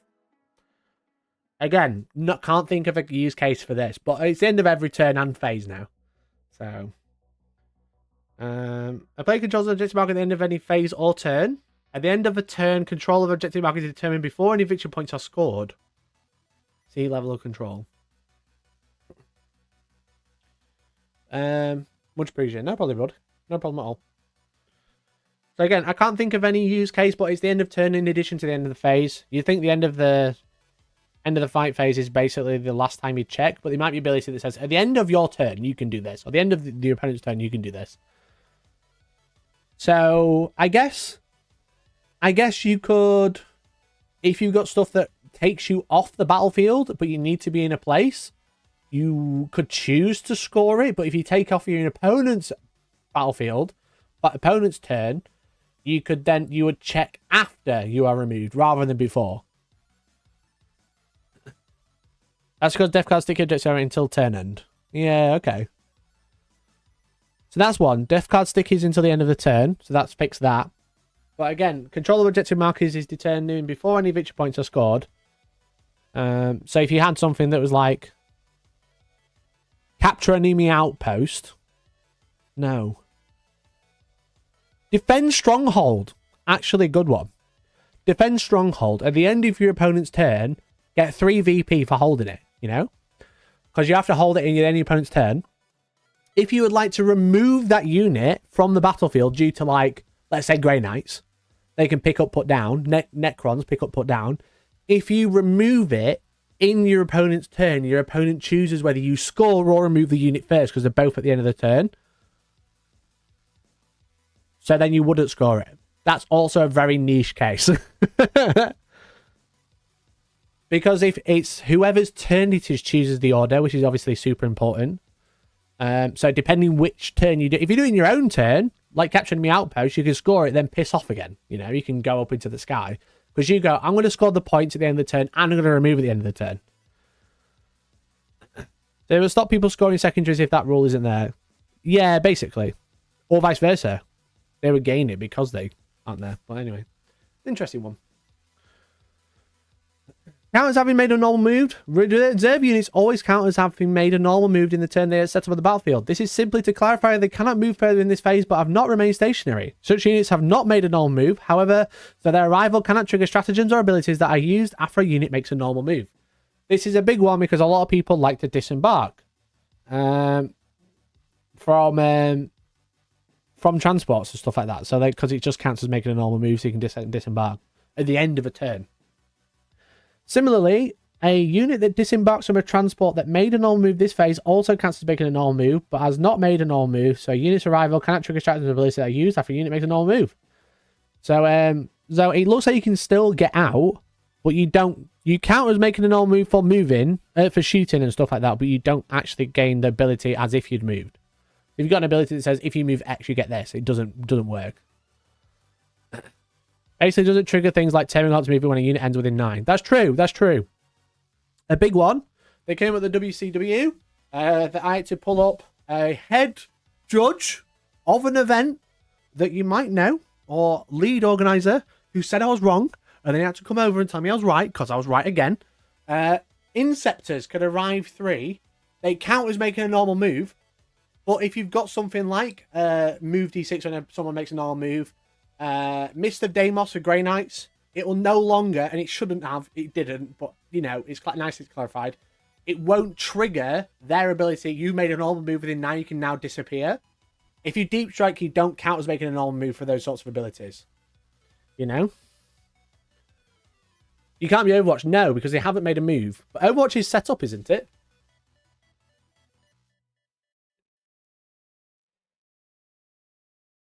Isn't Overwatch set up? You don't move a charge phase, just so it's set up, so you can Overwatch.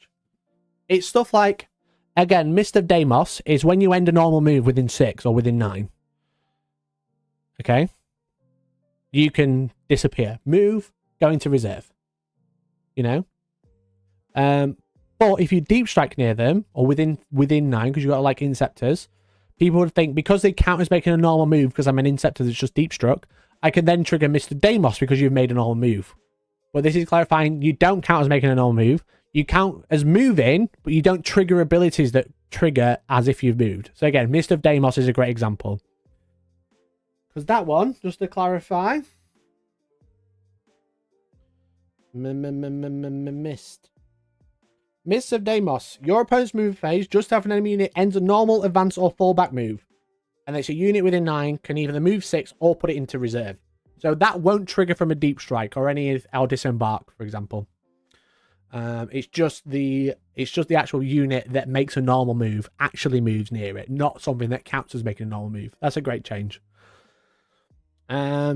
CP gained at the start of the turn, such as Swarm Lord, Hive Commander, Council, the one CP gained before as part of the battle round.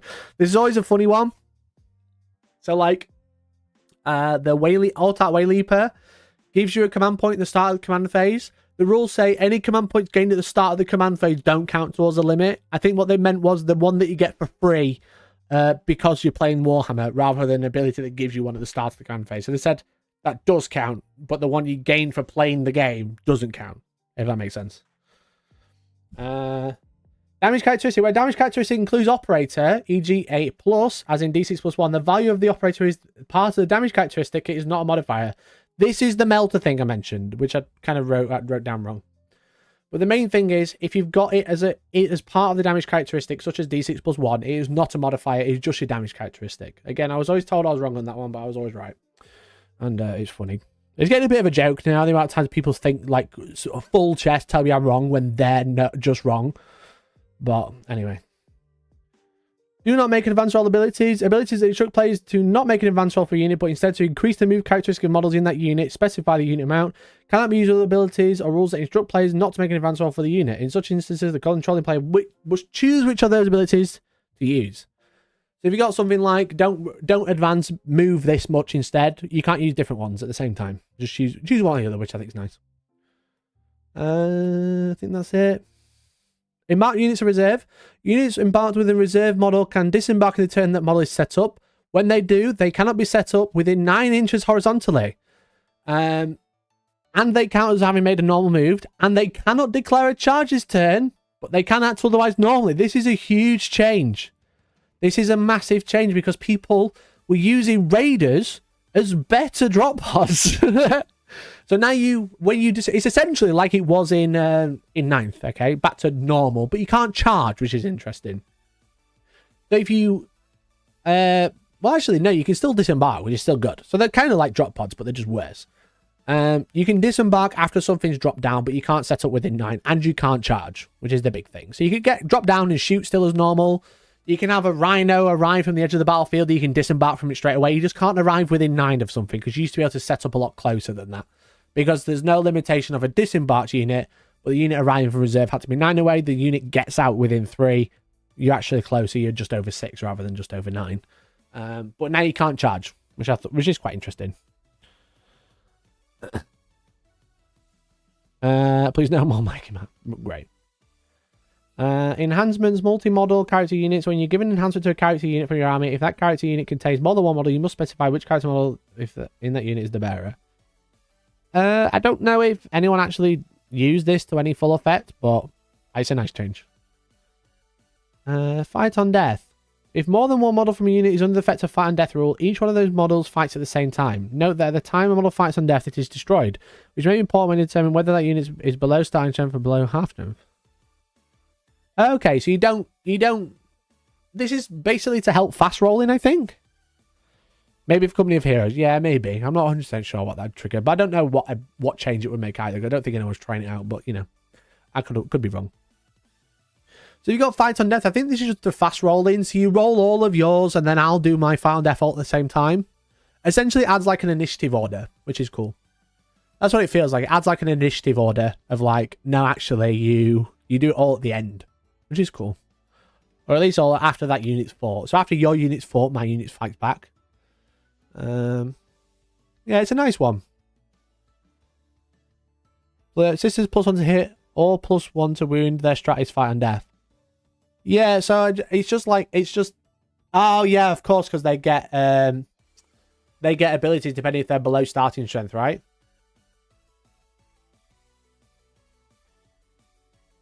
No, the time a model fights, it is destroyed, which may be important when determining whether that model is... Yeah, so if you get an ability below half strength, right? You get ability if you're below starting strength or below half strength. But you check whether you're below half strength when you fight back. Yeah, it's a good one. Didn't know that one, dear, and stuff. Good shout. Good shout, bro. Yeah, it's a nice change, that one. Again, it's nice to keep it clean, this one. This bit is kind of like keep it clean. This bit is kind of like you don't have to like slow roll, you know. Well, this one died first. I'm at below starting strength. Right now I'm below half strength. All the rest get best. It's just roll them all at the same time. It essentially adds like an initiative order, which is quite nice. Again, like a nice little clean change, I think. I don't know how much is left. And it's just how much is left? Wall of text. This is just about hazardous. I think this is essentially when you take a hazardous test and you got a character with a plasma pistol or something, you can actually take another model with a hazardous weapon. And you can roll it all together, I think. When you declare attacks with hazardous weapons, you must take hazardous tests for each one of those weapons, even if you did not resolve those attacks because the attack was destroyed. That's quite big. So you'd want to clarify how many are shooting hazardous or overcharging before you start rolling. When that unit includes one or more characters equipped with hazardous weapons, fails one or more hazardous tests, you can select any model equipped with hazardous weapons, suffer the effects to fail that test. It does not have to be the character, even if that character was the only model attacked with a hazardous weapon. Oh! You can select any model equipped with a hazardous weapon. It does not have to be the character, even if that character was the only model that attacked with a hazardous weapon. Only one that attacked with a hazardous weapon. Okay, not one equipped with a hazardous weapon.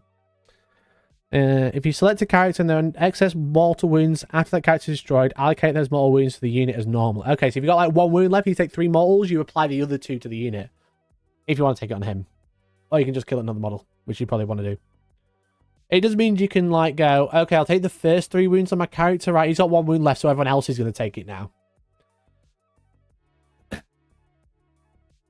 Which is interesting. When you fail hazardous tests, a character, monster, or vehicle, you must allocate the results of failed tests to the same model equipped with 1 or more hazardous weapons until that model is destroyed. Or until you have resolved each failed... Oh, no, you can't do that. You can't go, here's the first one on the character, the rest on the unit. No, you have to apply it to the unit or the character.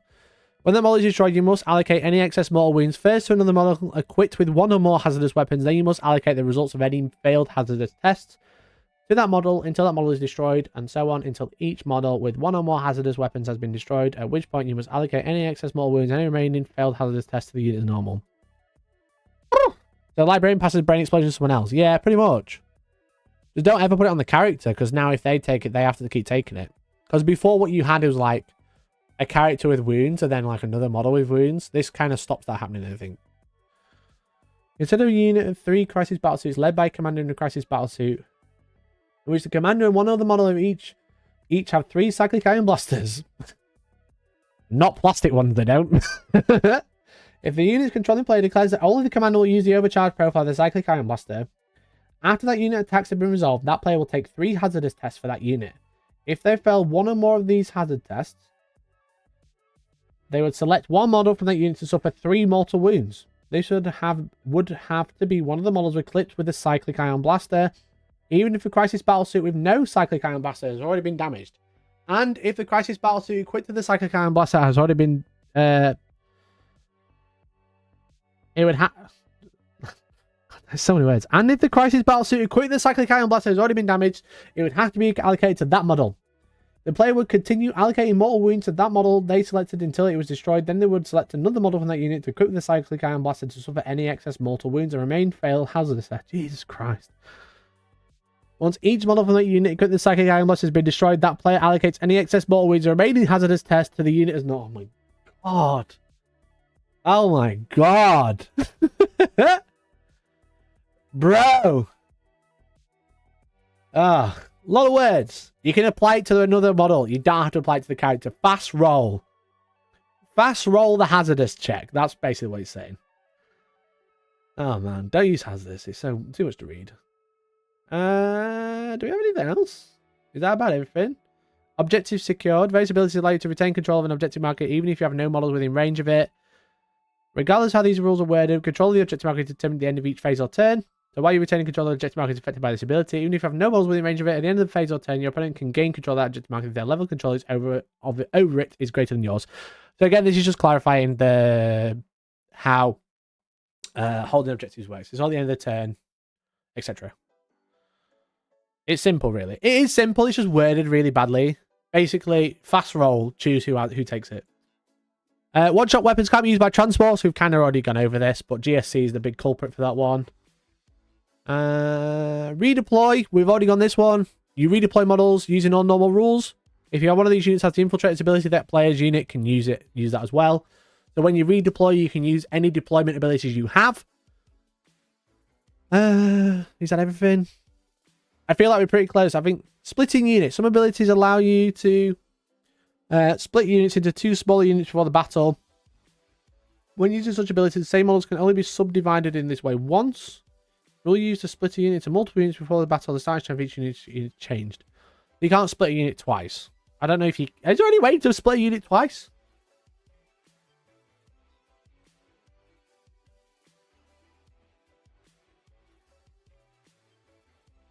And then it just clarifies you've got a new starting strength. So your starting strength isn't 10 if you split into the units of 5.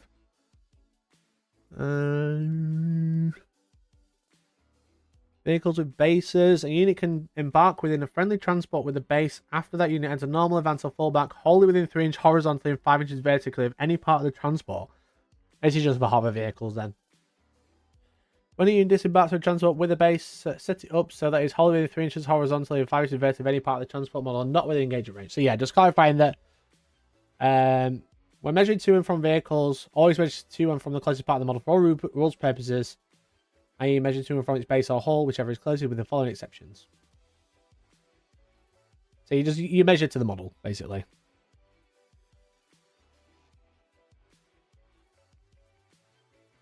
Does anyone get tired of buying a rulebook and then having them change the rules for the game because they rush out editions versus taking the time to test the game before release? Yeah, it would be nice if the game was functioning when it just came out the door, but a lot of this is changes because things have not been noticed. You know, that's kind of like the big thing. I'd rather them change it rather than just like leave it out of date and be crap. I lived through 7th edition, alright? I think a lot of people forgot. 7th edition was awful because they didn't change the game at all. It was up to the community to change the game, which was shit. Lots of people making up rules all the time like they do now, but they don't need to anymore. But yeah, it was dog shit when they didn't change the rules. I'd rather them change the rules. It keeps it exciting, keeps the game fresh because everything changes all the time. As soon as something's a bit broken, you know it's going to get changed, which is nice. 7th ed, best ed, shut up, Decknall, talking out your bottom. Talking poo-poo, baby! 7th edition, worst time! Worst time. Worst. Well, I won a really big tournament. I won the biggest tournament ever. 120 players I won. First place. First place. Invisible Warhound that could move on terrain, that ignored line of sight, and re-rolled blast weapons. 5-inch blast templates from Fantasy. How about 2 of them? Roll a 6 to wound. Just take your model off, mate. Don't roll a save. Don't roll a feel no pain. Just take it off. Okay? Great time. Great time to be alive. And I was summoning demons with it. Oh! Mwah! Mwah! No painting restrictions either. No 10 points of painting. Alright? Great time. Great time. I told this story before. But it was good fun. Good fun. Ignoring modifiers. We talked about this one as well. When it allows you to ignore modifiers to units, models, or characteristics, unless specifically stated otherwise, this allows you to ignore modifiers to the move, toughness, save, wounds, etc. When ability allows you to ignore modifiers to units or models, rolls, or tests, unless specifically stated otherwise, this allows you to ignore modifiers to all rolls and tests that models, such as advance, hit, wound, damage, roll, charge, dexterous escape, or hazardous. So this is Mortarian, Trajan, and stuff like that. They've changed it back. You know? When a rule says you can ignore any or all modifiers to a stated characteristic or roll, you can choose to ignore all the modifiers to a stated characteristic roll, or only some of them, which is... Again, this is how everybody played it, then they weirdly changed it for the World Championships. Now they've basically gone back on their word, which is cool. And then Command Reroll, we've already talked about this. It has a target now, so if you're battle shocked, you can't Command Reroll something. And then Rapid Ingress. You can arrive on the battlefield as if you're a reinforcement step of your movement phase, and if every model in that unit has a deep strike ability, you can set that unit up as described as deep strike ability, even though it's not your movement phase. I don't really know what this changes. I think this might clarify Deathwing being able to deep strike in your opponent's turn 1, because they can deep strike turn 1 regardless of mission rules. So they might be able to Rapid Ingress turn 1. I'm pretty sure that's how it worked anyway, but some people are saying it might not. I don't know. I don't really know what real change it makes. It just clarifies you've got deep strike and deep strike with Rapid Ingress. But then if it says you can deep strike in your first turn, this would definitely mean that you can rapid ingress in your first battle round, you know. I really hope we have 10th edition for at least 2 to 3 years after every codex is out. Mandy, me too. It's not going to happen, though. It ain't going to happen, is it? Let's be honest. And then that's it. That is everything from the errata. 20 pages, quite a lot to get through. I know that got crunchy. I do apologise. Well, it's a big one. It's a lot of big changes there. So then we'll save points to last, but Drakari, surprisingly, have 2 detachments now, I think. Yeah, as you can see, Drakari got the biggest change. Everyone hates Drakari because they're crap, but actually, if you look at their index now, you've got Real Space Army Rule, Power from Pain. You got Real Space Raiders, which lets you take an additional pain token, enhancements, strats. And then you've got another one now. So you've got Sky Splinter Assault. So they've got an extra detachment ability now. So they've got 2 detachments in the index, which is actually really cool. I think this is like... I think, again, I've said it a few times now. Games Workshop, fucking, you know, look, I got nothing. Well done. Well done, okay? Claps in chat. Well done. This is cool, you know? I don't know how strong this is going to be, but this is really cool. In fact, they did this once before in 8th edition when they indexed everybody. And then the first chapter approved, which is like 6 months after the game came out, they gave loads of people an extra stratagems, like 3 stratagems and stuff like that. This is basically the same. They're getting the free index. You know? You can use a Sky Splinter Assault detachment rule instead.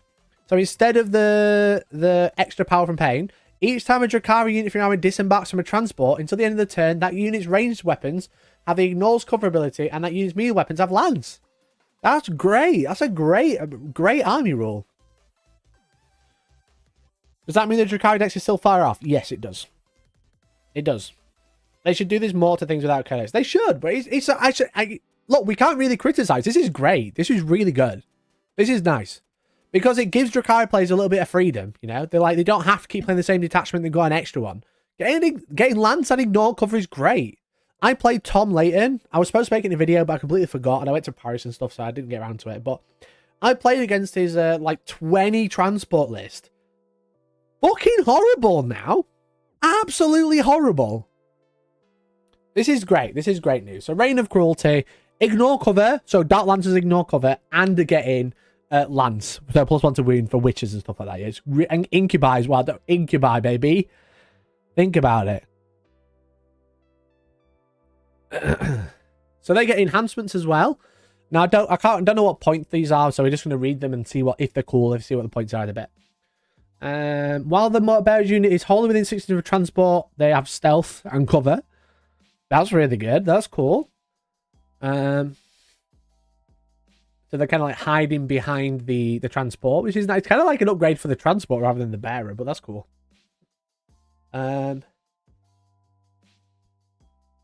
What else we got? Each time you expend a pain token to empower the bearer's unit in the shooting phase, you can select one friendly Drakari transport within 3. And the transport is also powered. That's great. That's really good. So you get double pain tokens, basically. You get it on 2 units rather than 1. It just has to be a transport within 3.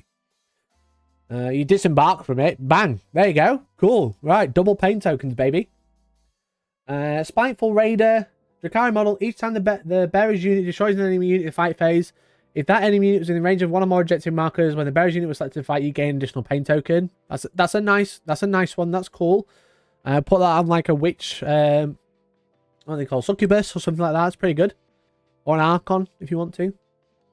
But it does have to be the bearer's unit destroys an enemy unit, but it doesn't actually have to be the bearer doing the killing. So as long as the unit kills it, that's great. And then Nightmare Shroud, Drakari model. Each time the bearer's unit disembarks from a transport until the end of the turn, enemy units can't use a fire overwatch strat. Oh, that's good. Vexator Mask is back.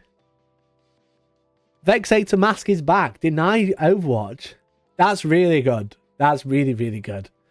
So they're just immune to overwatch. So when you set them up, Getting out of transport? No. When they move? No. When they charge? No. That's great. That's really good. Oh, baby. Okay, let's have a look at the strats. Vicious Blades. Fight phase just after a Drakari transport for your army has selected its targets. After your transport is fought, select one of you that was the target of one or more of those attacks and roll 1d6 for each model embarked within your transport, adding 1 to the result if the embarked models is racks. From 5 up, or 4 if you're a rack, do mortal wounds to max 6. That's good. That's really good. That's really good. I'm going to sit down. I'm very tired. I've been stuck for a long time. I've been up for 2 hours, Jack. That's cool. That's great. As you say, was it Tantalus? Tantalus with a load of racks, small wind bomb. It is max 6, but that's nice. If you charge one of the transports now, it's quite scary.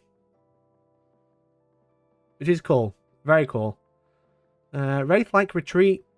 1 Drakari infantry unit from your army that fought this phase. Your unit can make a normal move or fall back move, but unless it is witches, it must end within 3 inches horizontally and 5 inches vertically of a transport and must embark. But witches can just move. Oh, that's a great strat. I wonder if this is a preview from the Codex or they just made it up. They just went, you know what, fuck it, here, have this. That'll be quite funny. That's a oh, excuse me. Excuse me. Why did you open on that window?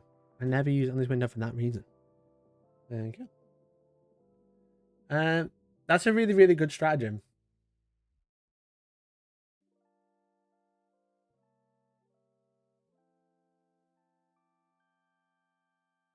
I just wanted to delete something because when it said my hard drive was full, which is annoying. If it's fought that phase, is it before they get punched back? No, right. No, it's ended the fight phase. So.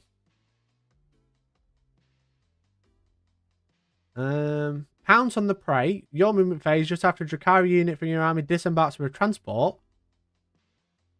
That made an all move. Oh, that's good. So you can use the transport to turbo boost and then charge.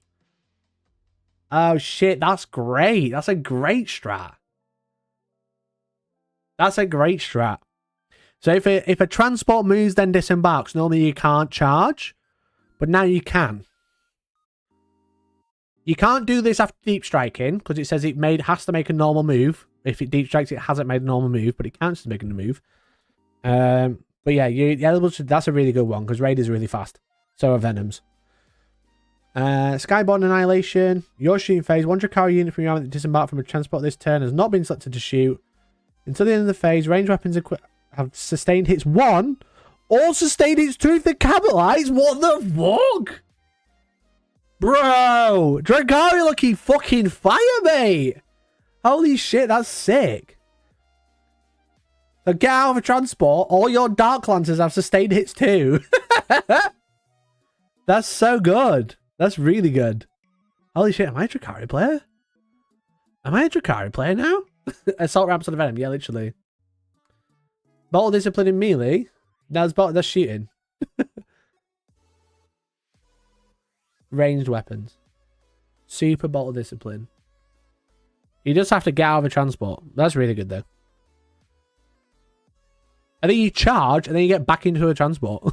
That's what you do. That's it. 2CP, right? Jump out, shoot the fuck out of something, leave one of them alive, charge, kill it in combat, and then that Drakari infantry unit moves back into a transport and gets out next turn. There's the combo. I've always loved the Dark Eldar lore. Me too, man. Me too. Swooping Mockery. Your opponent's movement phase just after an enemy unit ends a normal advance or fallback move. 1 Drakari transport can make a normal move up to 6. Now, it's still within 9. You do have to end within 9, but Drakari just got Phantasm. They do have Dark Lancers and they have the other ones as well. What are the other ones? Blasters. Yeah, they still have blasters. So that's pretty good. You do have to end within 9. You can move 6. That is really strong. It is only the transport, which is limiting, but they have so many transports anyway. So it's really good. At least it's not just a free move. It's not Phantasm. It's what everyone else has essentially. And then Night Shield. Gain a 4+ Invuln. Oh man, those are all really good stratagems. They all have a really good use case. And the Archon can attach to Incubi now. What does he do? Gives out reroll wounds of 1 or reroll wounds. That on Incubi. Hello? Hello on Incubi? Fuck yes, baby. That's great. Drakari players are fucking laughing this balanced data slate. The real winners was everyone not having to play Eldar. The sad thing is everyone's going to be playing against Drakari now. And then finally we got the points. We haven't actually done a scroll through the points. I've gone through over a lot of the points, but this is the last big change for today.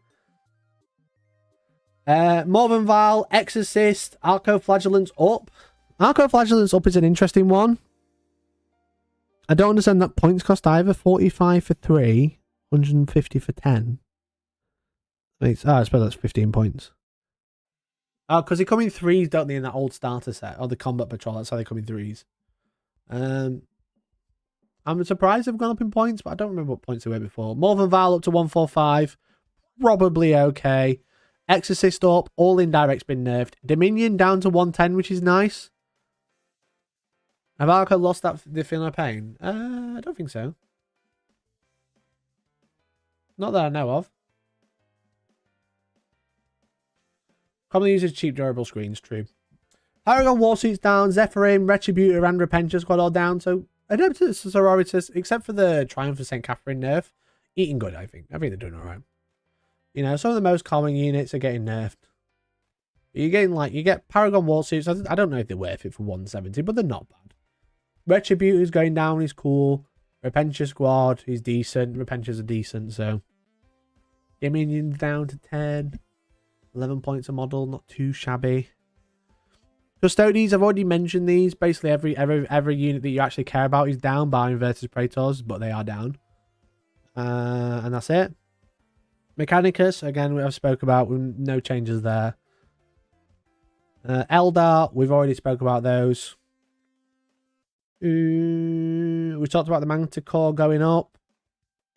Templars, we spoke about these, but Grimaldus, Crusader, and High Marshal Helbrecht is up. Blood Angels probably could have done with the points decrease on maybe Sanguinary Guard. They are still very expensive. You know? Like, Sanguinary Guard is still super expensive in my opinion, but it is what it is. Chaos Demons, basically everything came down. It felt like everything came down. Look how much green is on there. Blood Crushers, Bloodletters, Bloodmaster. No one uses this, but at least it's down in points. Changecaster, Epitome, Demonettes, Epidemas, Exalted Flamer, Fiends, Flamers. I think Flamers are good. I still think Flamers are really good. Great and Clean One, Inferno Rapturous, Fate Weaver, Karanak, Keeper of Secrets, Plague Bearers, Poxbringer, Rotiger, Screamers, The Mask, Spoilpox, Soul Grinder, Skull Taker, Skullmaster, Scarbrand, Seekers, and a Seeker Chariot. All down. That's great news for a pure Chaos Demon player. If you're allying Nurglings, lol. If you're allying Blue Scribes, lol, you can't anymore. If you want to take Blue Scribes, you have to take Horrors now. Is it Horrors? What do they call them? There are Horrors on here. Are they called something weird, Horrors?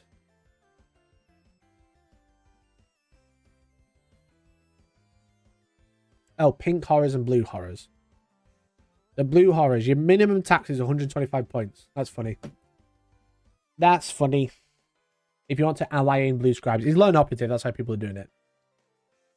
Nurglings are battle lines, so Great and Clean Ones are in. Yeah, it just means you can ally Nurglings still, which is quite funny. But you can't ally the Blue Scribes. Pink. I think Pink Horrors, but I can't see them. 140. So your minimum tax is 125 points. I think they're the only 2 battle lines each units you've got. Quite an interesting change. But yeah, Blue Scribe just being there because the lone op is I like that they've stopped that happening. But it didn't need a points rise as well though. Chaos Knights basically all down, but the Brigand has gone up. 230 points, Unclean Boys are juicy. Yeah, I think Nurgle have eaten good. Which one's the Brigand? Brigand. Oh, that's the shooty one. So the shooty one's gone up in points. It's currently only gone up 10 points. You don't care because everything else has come down. You probably gained from it more than anything. Because you're taking Executioners and Carnivores and stuff.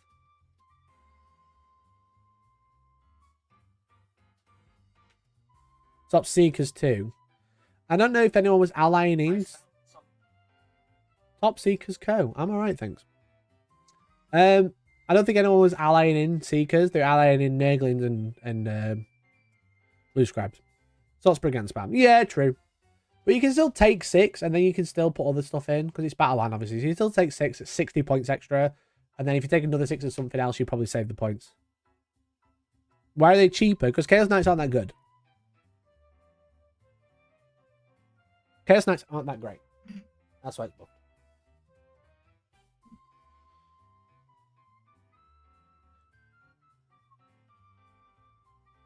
Seeker Scout, no. That's good, to be fair. I haven't seen it in like a competitive list. So yeah, they're all down. The Forger ones you probably won't consider too much. But like all the baby ones, like the Executioner being down is cool. You can still take the Huntsmen, the Carnivores, and the Stalkers. They haven't really changed. And the Brigand, who taking the most off, has gone up to 10, which is cool. I think that's probably alright, you know. You're not taking Blue Scribes with them anymore, so you've saved points there, so you don't actually care. Chaos Space Marines, we have gone over these already. The Eye of Tzeentch has gone up to 40 points. I didn't spot that. That is the that's the do a pact, gain a CP. I think. Do a pact, do something. Legends, the whole damn army. Knights are a bit annoying if you're not ready for them, that's for sure. Eye of Tzeentch. Eye of Tzeentch. Yeah, each time you take a dark pact, take a leadership test for the barrier. If the test is passed, you gain a CP. It's gone up 10 points. Which is cool. Dark Angels. Now, again, I've already mentioned this. Dark Angels Codex is not out, okay? It's in a FOMO box. To this day, the FOMO box isn't even out. It's out this Saturday, okay? I've got one. I got a preview version. But Dark Angels will still use the index in a competitive format until the Codex is on the shelf to buy, not in a FOMO box, which is why things have been updated, okay? They've got rid of, like, Leader on the Tower Master because he doesn't have a unit to join anymore and stuff like that. So just be aware, if you are playing competitively, you'll have to check with your TO whether the new Codex is actually being played. If not, you're still playing the old one, okay? So everything's gone down, but actually you're still using the old rules, which are better. So Dark Angel's absolutely living the dream right now. They're having a great time. Because everything came down and they're still using the old ones. TSM got kicked in the balls, justified, but damn, they went harder here than Eldar. Eldar got a lot of heavy nerfs to the rules, but not so many points, whereas CSM got some controlled nerfs and then extra points as well, it felt like. They got more points changes, so Eldar, because the thing is you can't really put Eldar up in points anymore, because they will have nothing on the table. They've already only got like 15 infantry and 3 tanks and a monster, which isn't a lot. So if you start putting all their points up, they're just gonna have even less on the battlefield. So they've done like heavy like nerfs to the unit. So you still play those units and just not quite as strong.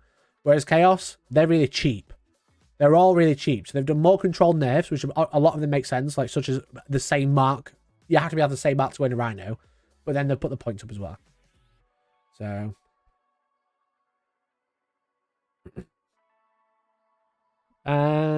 Death Guard.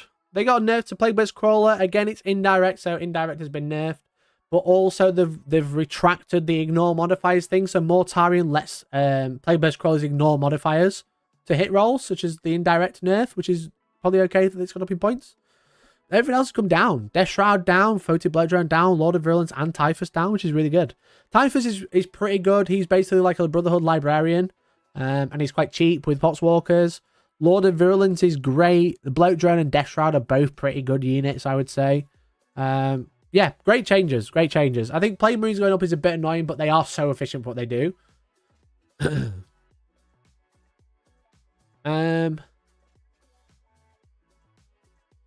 Plague Marines are just really efficient, aren't they? Plague Marines are really, especially if you give them like -1 save as their ability. You saw when I played Carl on stream, I absolutely just ran the floor through Imperial Knights by hitting him in combat with Poxwalkers. So them going up is probably okay, I think. It's not too much of a points increase, I don't think. They're just... Plague Marines are hyper efficient for how much they cost. They're tough. They're pretty tough. They've got loads of combat weapons. They've got loads of shooting weapons. Well, how many points? And they've only gone up 10, which isn't that a lot, you know? Isn't a lot. It's 2 points from all. Yeah, exactly. It's nothing. It's nothing. It's fine. You know, they're still so efficient. Deathwatch, no changes. Probably would have liked to see some points dropped on them, but there we go. Drakari, loads of good stuff went down. Incubi down, Drazar down, Raider down, Reavers down. Maybe not Reavers. Venom's down. Void Raven Bomber up. Didn't see many people playing those, but there we go. Talos down, Succubus down. Succubus up 45 points. That's so cheap for a character. I don't even remember what Succubus does. But that's very cheap. We've also got the detachment enhancements. They're all quite well priced, I would say. 20, 20, 15, 10. Nightmare Shroud, was it? Was it Nightmare Shroud, the no Overwatch? 20 points, best 20 points you can spend. So, Grotesque is interesting at 90 points for 3. That's quite cheap. 30 points per model. With the new detachment, seems a bit dangerous. Talos don't benefit from the detachment, I don't think. Isn't it only fucking transports that benefit? Talos don't benefit from the detachment. There's some strats in there they can use, but not really. No Overwatch. Yeah, 20 points in no Overwatch is great. Put out some Raider with some Incubi. An Archon with Incubi and a Raider. Having a great time. Yeah, really nice changes there. Grotesque cheap, but good luck buying them. Don't. So I've got 15, I think. I use the... what they call the big old zombies from Flesh Eater Courts. Flesh Eater Courts. Grotesque. I'll have it. There'll be a picture. I can just look at my own live streams.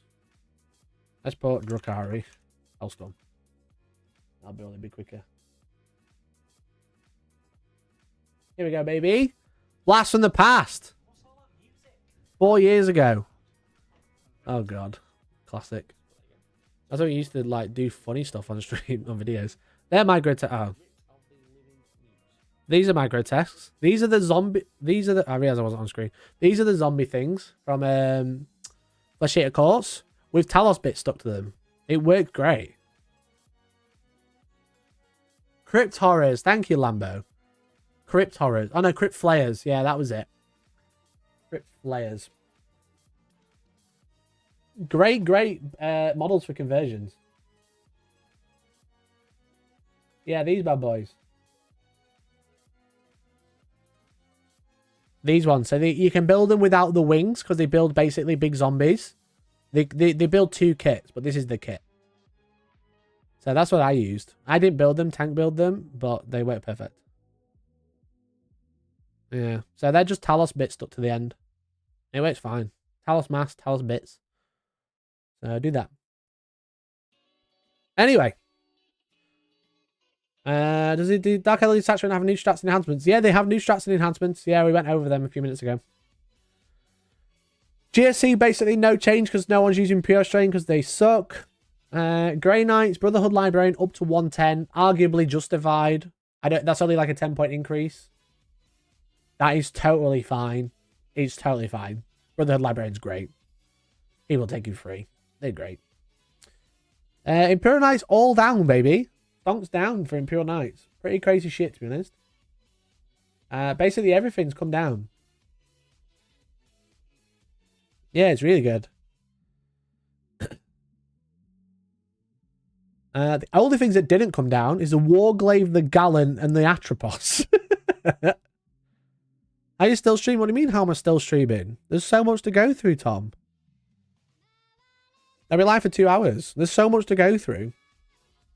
We're just doing the points. This is the last thing. So, will they change Imperial Knight lists? Maybe. They've had the house change as well. Laylo the Tyrant, which is cool. So, you probably see them a little bit more. They've got to breathe the new life into them. So, Leagues of Votan. One that I actually skipped past and completely didn't even notice. You know? My Knight Lancer is back in the game. Drop leads. How many points was it before, the Lancer? It's 465. Was it over 500?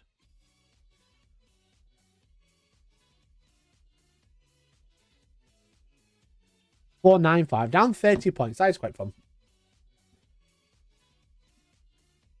Leagues of Votan. All the things that are being spammed have been nerfed, which is actually really nice. So I think Votan got a really good buff to their abilities, but then also got huge points drops. So everything that was being spammed, Thunderkin, Hearthguard, and Sagittarius have all been nerfed. I think that's fine. I think that's totally fine. Again, like, what do you call it? Leagues of Votan have been doing really well. Just been spamming 30 Hearthguard, 18 Thunderkin, and like 9,000 Sagittarius. I think that this is totally okay. This is totally okay. You finally can afford to play Leagues of Votan now because they're a little bit more expensive. Now, Hearthguard, I think they've not gone up a lot, I don't think. Let's have a look. Hearthguard. In here, Hearthguard. They've gone up 10 points for 5. Again, 2 points a model. You're not complaining. You've just got one. What you're losing something else, you know? You're losing a character. You're losing one little shitty that's off the back of the board. So, that's fine. That's totally fine. Necrons, we've mentioned, don't get any changes. Orcs have got a whole bunch of changes. Things that people probably weren't using too much has got a nice little change. Things like Boondacker, the Hunter Rig, the Kill Rig, the Killer Cans. They've all gone down in points. All the buggies have basically come down by the looks of it. Things that have gone up is Knobs, Squig Hogs, and Trucks. Like, Trucks are being spammed. Squig Hog Boys are very efficient. Again, not gone up a lot. Still very good. Oh, make your armies worth more now. You finally can have played 2,000 points. You can finally play 2,000 points because Leagues of Votan models actually cost more points now. Trucks have gone up as well. They always get spammed, so I think they're probably like nice. I don't know if anyone's going to start using the rigs. They're still quite expensive. I gotta say, Games Workshop, thank you so much for putting little markers on here. It'd be nice if you said down from, but we're getting there. We're making progress. We can see what's changed, which is cool. So Morkanaut 295, not terrible. Gorka's only 280. How is the Morkanaut way more expensive than the other one? They're basically both the same. But yeah, nice little changes, I think. What else? Not much left. Space Marines, we've already talked about the Aggressors, and we've already talked about the Inceptors and Centurions. I said anything John Lennon was using has gone up in points. But also, Redemptor Dreadnought up to 210. Like, Redemptor Dreadnought up to 210 is quite weird. Same as... Well, Aggressors have gone up, that's fine. But Assault Intercessors down... You're probably not going to use them. You probably don't care. Heavy Intercessors, again, I still don't think you care. Inferno Squads is interesting for the Salamander Brick with Vulcan. But only 160 for 10, giving them full reroll wounds and dev wounds with the stratagem. It's actually pretty good. That's quite cool. They've gone down 5 points. Point a model. Do you say Redemptors are bad? I don't like Redemptors, no. They were already too expensive. You know? Intercessors, you don't care. Outriders, you don't care. Gulliman down loads. He's like, what? He said down 30, did we say? That's interesting. More interested than not running him at all. Sternguard, quite cheap. They don't get to double fire now, which is probably why they're a lot cheaper now. I don't know if you're going to be like, wow, I'm going to put Sternguard in, but they're only 90 points. If you're putting in something like Intercessors, you probably start thinking about putting Sternguard in instead. You know? But yeah, Redemptor at 210. How many points was it before? I don't think that's a justified nerf. I don't really see it, but maybe they think of Ironstorm spam? I don't know. Up from 200. I don't know. I don't think it's worth it. I don't like him. I haven't run a Redemptor in a while. Watch out, I'll end up running free. Maybe they're thinking future-proofing for other detachments that are coming out. Dark Angels, maybe. I don't know. 10 points is scary. I know. Yeah, I don't know. I don't really rate the Redemptor. I don't rate many of the Dreadnoughts. Even the Brutalis at 175, I still don't rate too much. But yeah, weird. Big one really is the Scouts. The Scouts are really good. I think Blizzard might be undercosted. I don't think the Blizzard is that good. At 175, it's not too badly priced to give it a go. I don't think it's great though. And then no other changes. So Whirlwind going up, what, 20 points, I think? Whirlwind. 145. That's a big, that's what? 35-point increase? Damn. Ballistas is 140. Oh, shit, the Ballista's not the Brutalis. I'm being stupid. Even at 140, it's just good staying power. It doesn't do a lot. My apologies. I'm looking at the Brutalis. 175 there. Yeah, Ballistas doesn't do much. It just stays there. It doesn't die, which is arguably, you know, not bad. It's pretty good. I still don't rate it, though. It doesn't do much damage. If it does damage, it's like, oh, it did 6 damage at one time. You know, in the 5 games I played with it, it did 6 damage and didn't die. It's fine. I think the Redemptor at 210 feels weird. With the Whirlwind going up 35 points is mental. I think all the indirect going up that much is mental, but there we go. Space Wolves didn't change. Ow. Crisis Battlesuits got big nerf, which is good because Crisis Battlesuits have always been awful. There's just some units in some armies that are always horrible. So they've gone up 20 points for 3. So 10, what? 9 points a model? 8 points a model? No, 6.5 points a model. I prefer an indirect rule nerf. Yeah, I guess so. But yeah, Crisis Battlesuit's down, but then they made Riptides cheaper as well. I think Riptides came down a significant amount. Riptide. I don't remember the points over these days. I'm too old. 180, so it came down 15.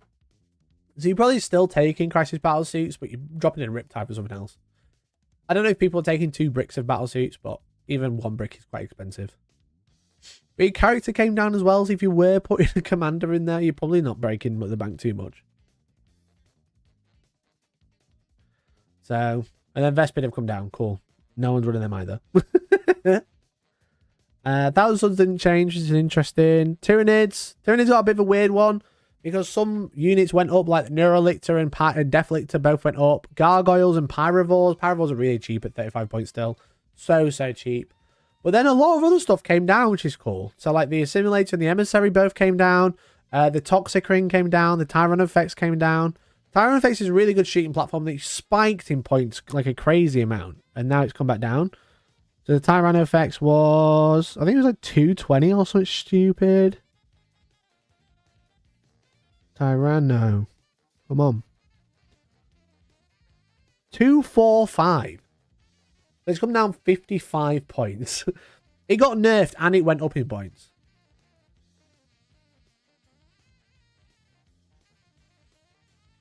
Which is absolutely mental. So 190 is nice.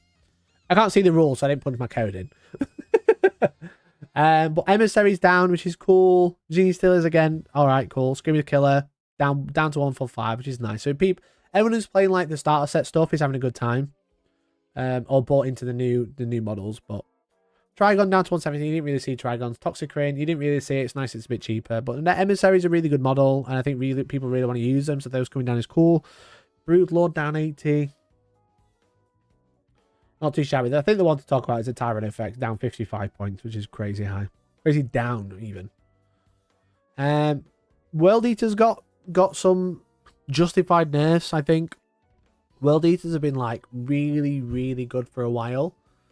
Like 8-bound and Exalted 8-bound are so good.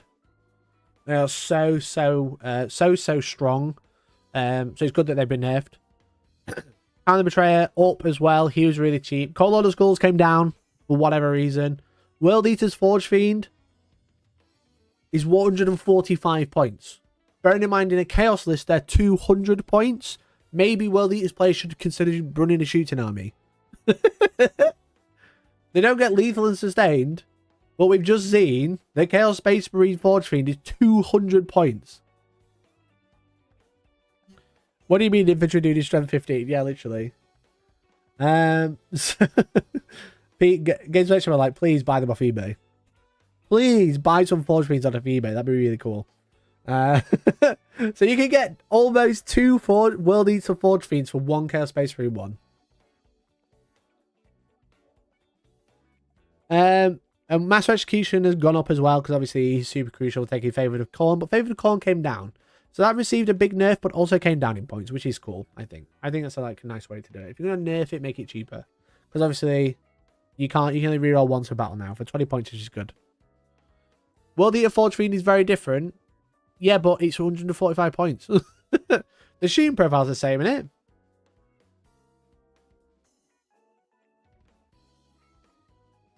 Isn't the shooting profile the same? Oh, it doesn't have devastating wounds. Okay. It's still decent. 3 damage. Is the devastating wounds a... yeah. So it can't overcharge if it's World Eaters.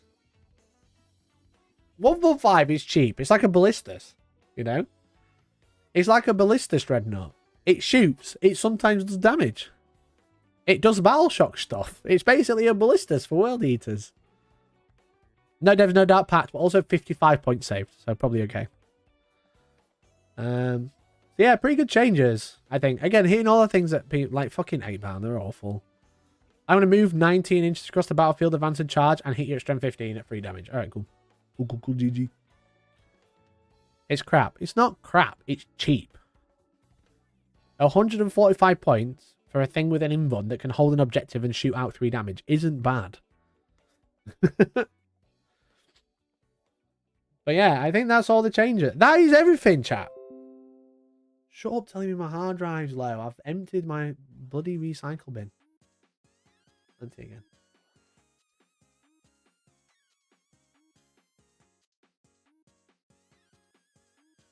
Okay, Chattarinos. I don't know why I said that. That was cringe. That's everything. That's all that we've gone over everything now. We did the rules commentary, we've done the field manual, done the balanced data slate, and we've done the index card changes. Overall, great job, G-Dubs. Don't say it often.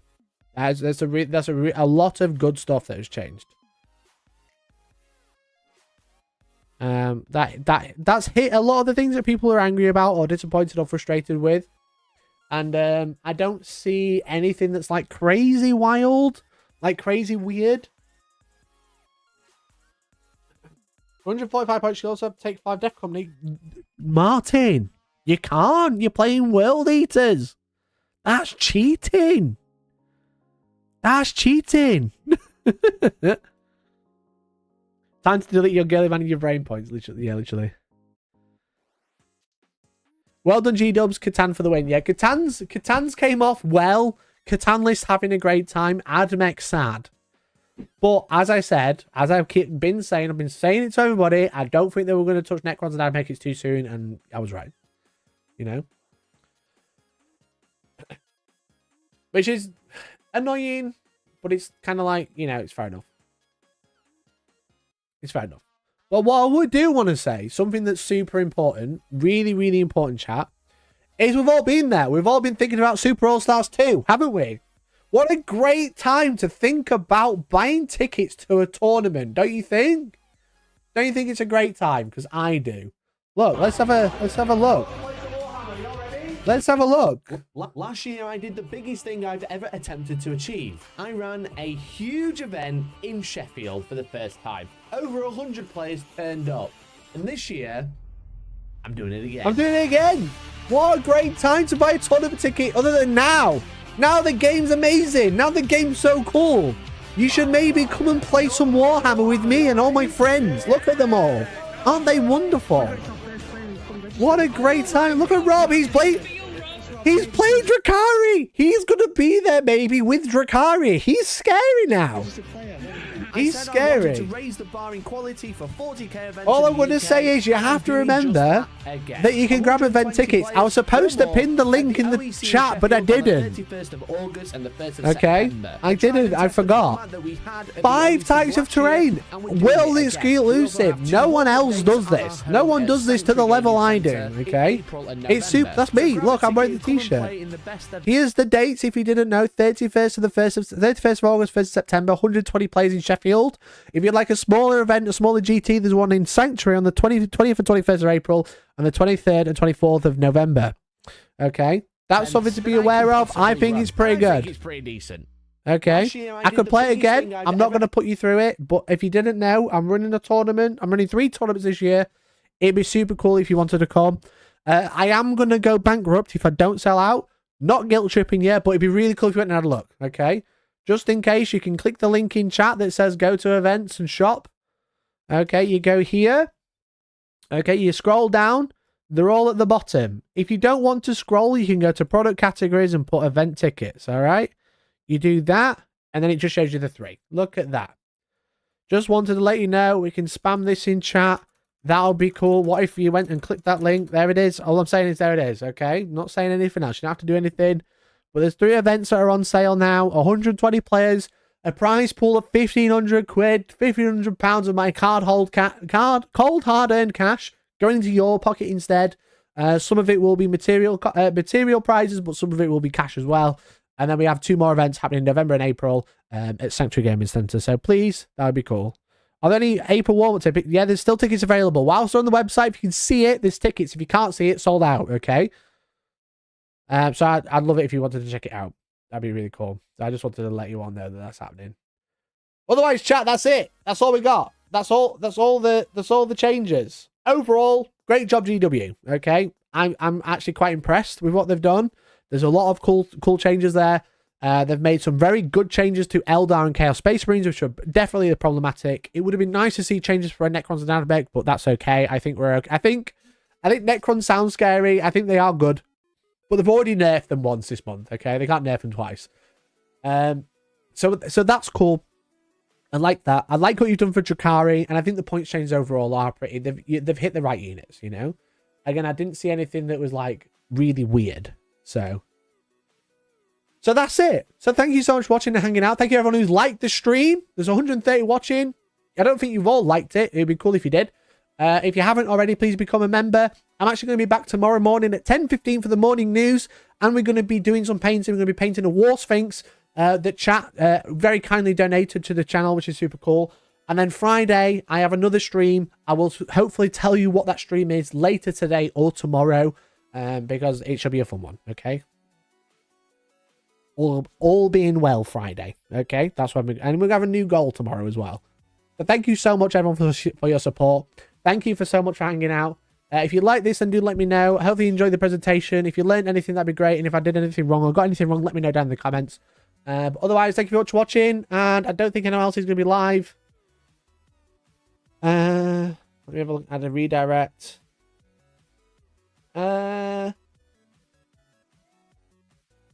If you want to talk more about Dataslate, I'll redirect you to StatCheck. Why not?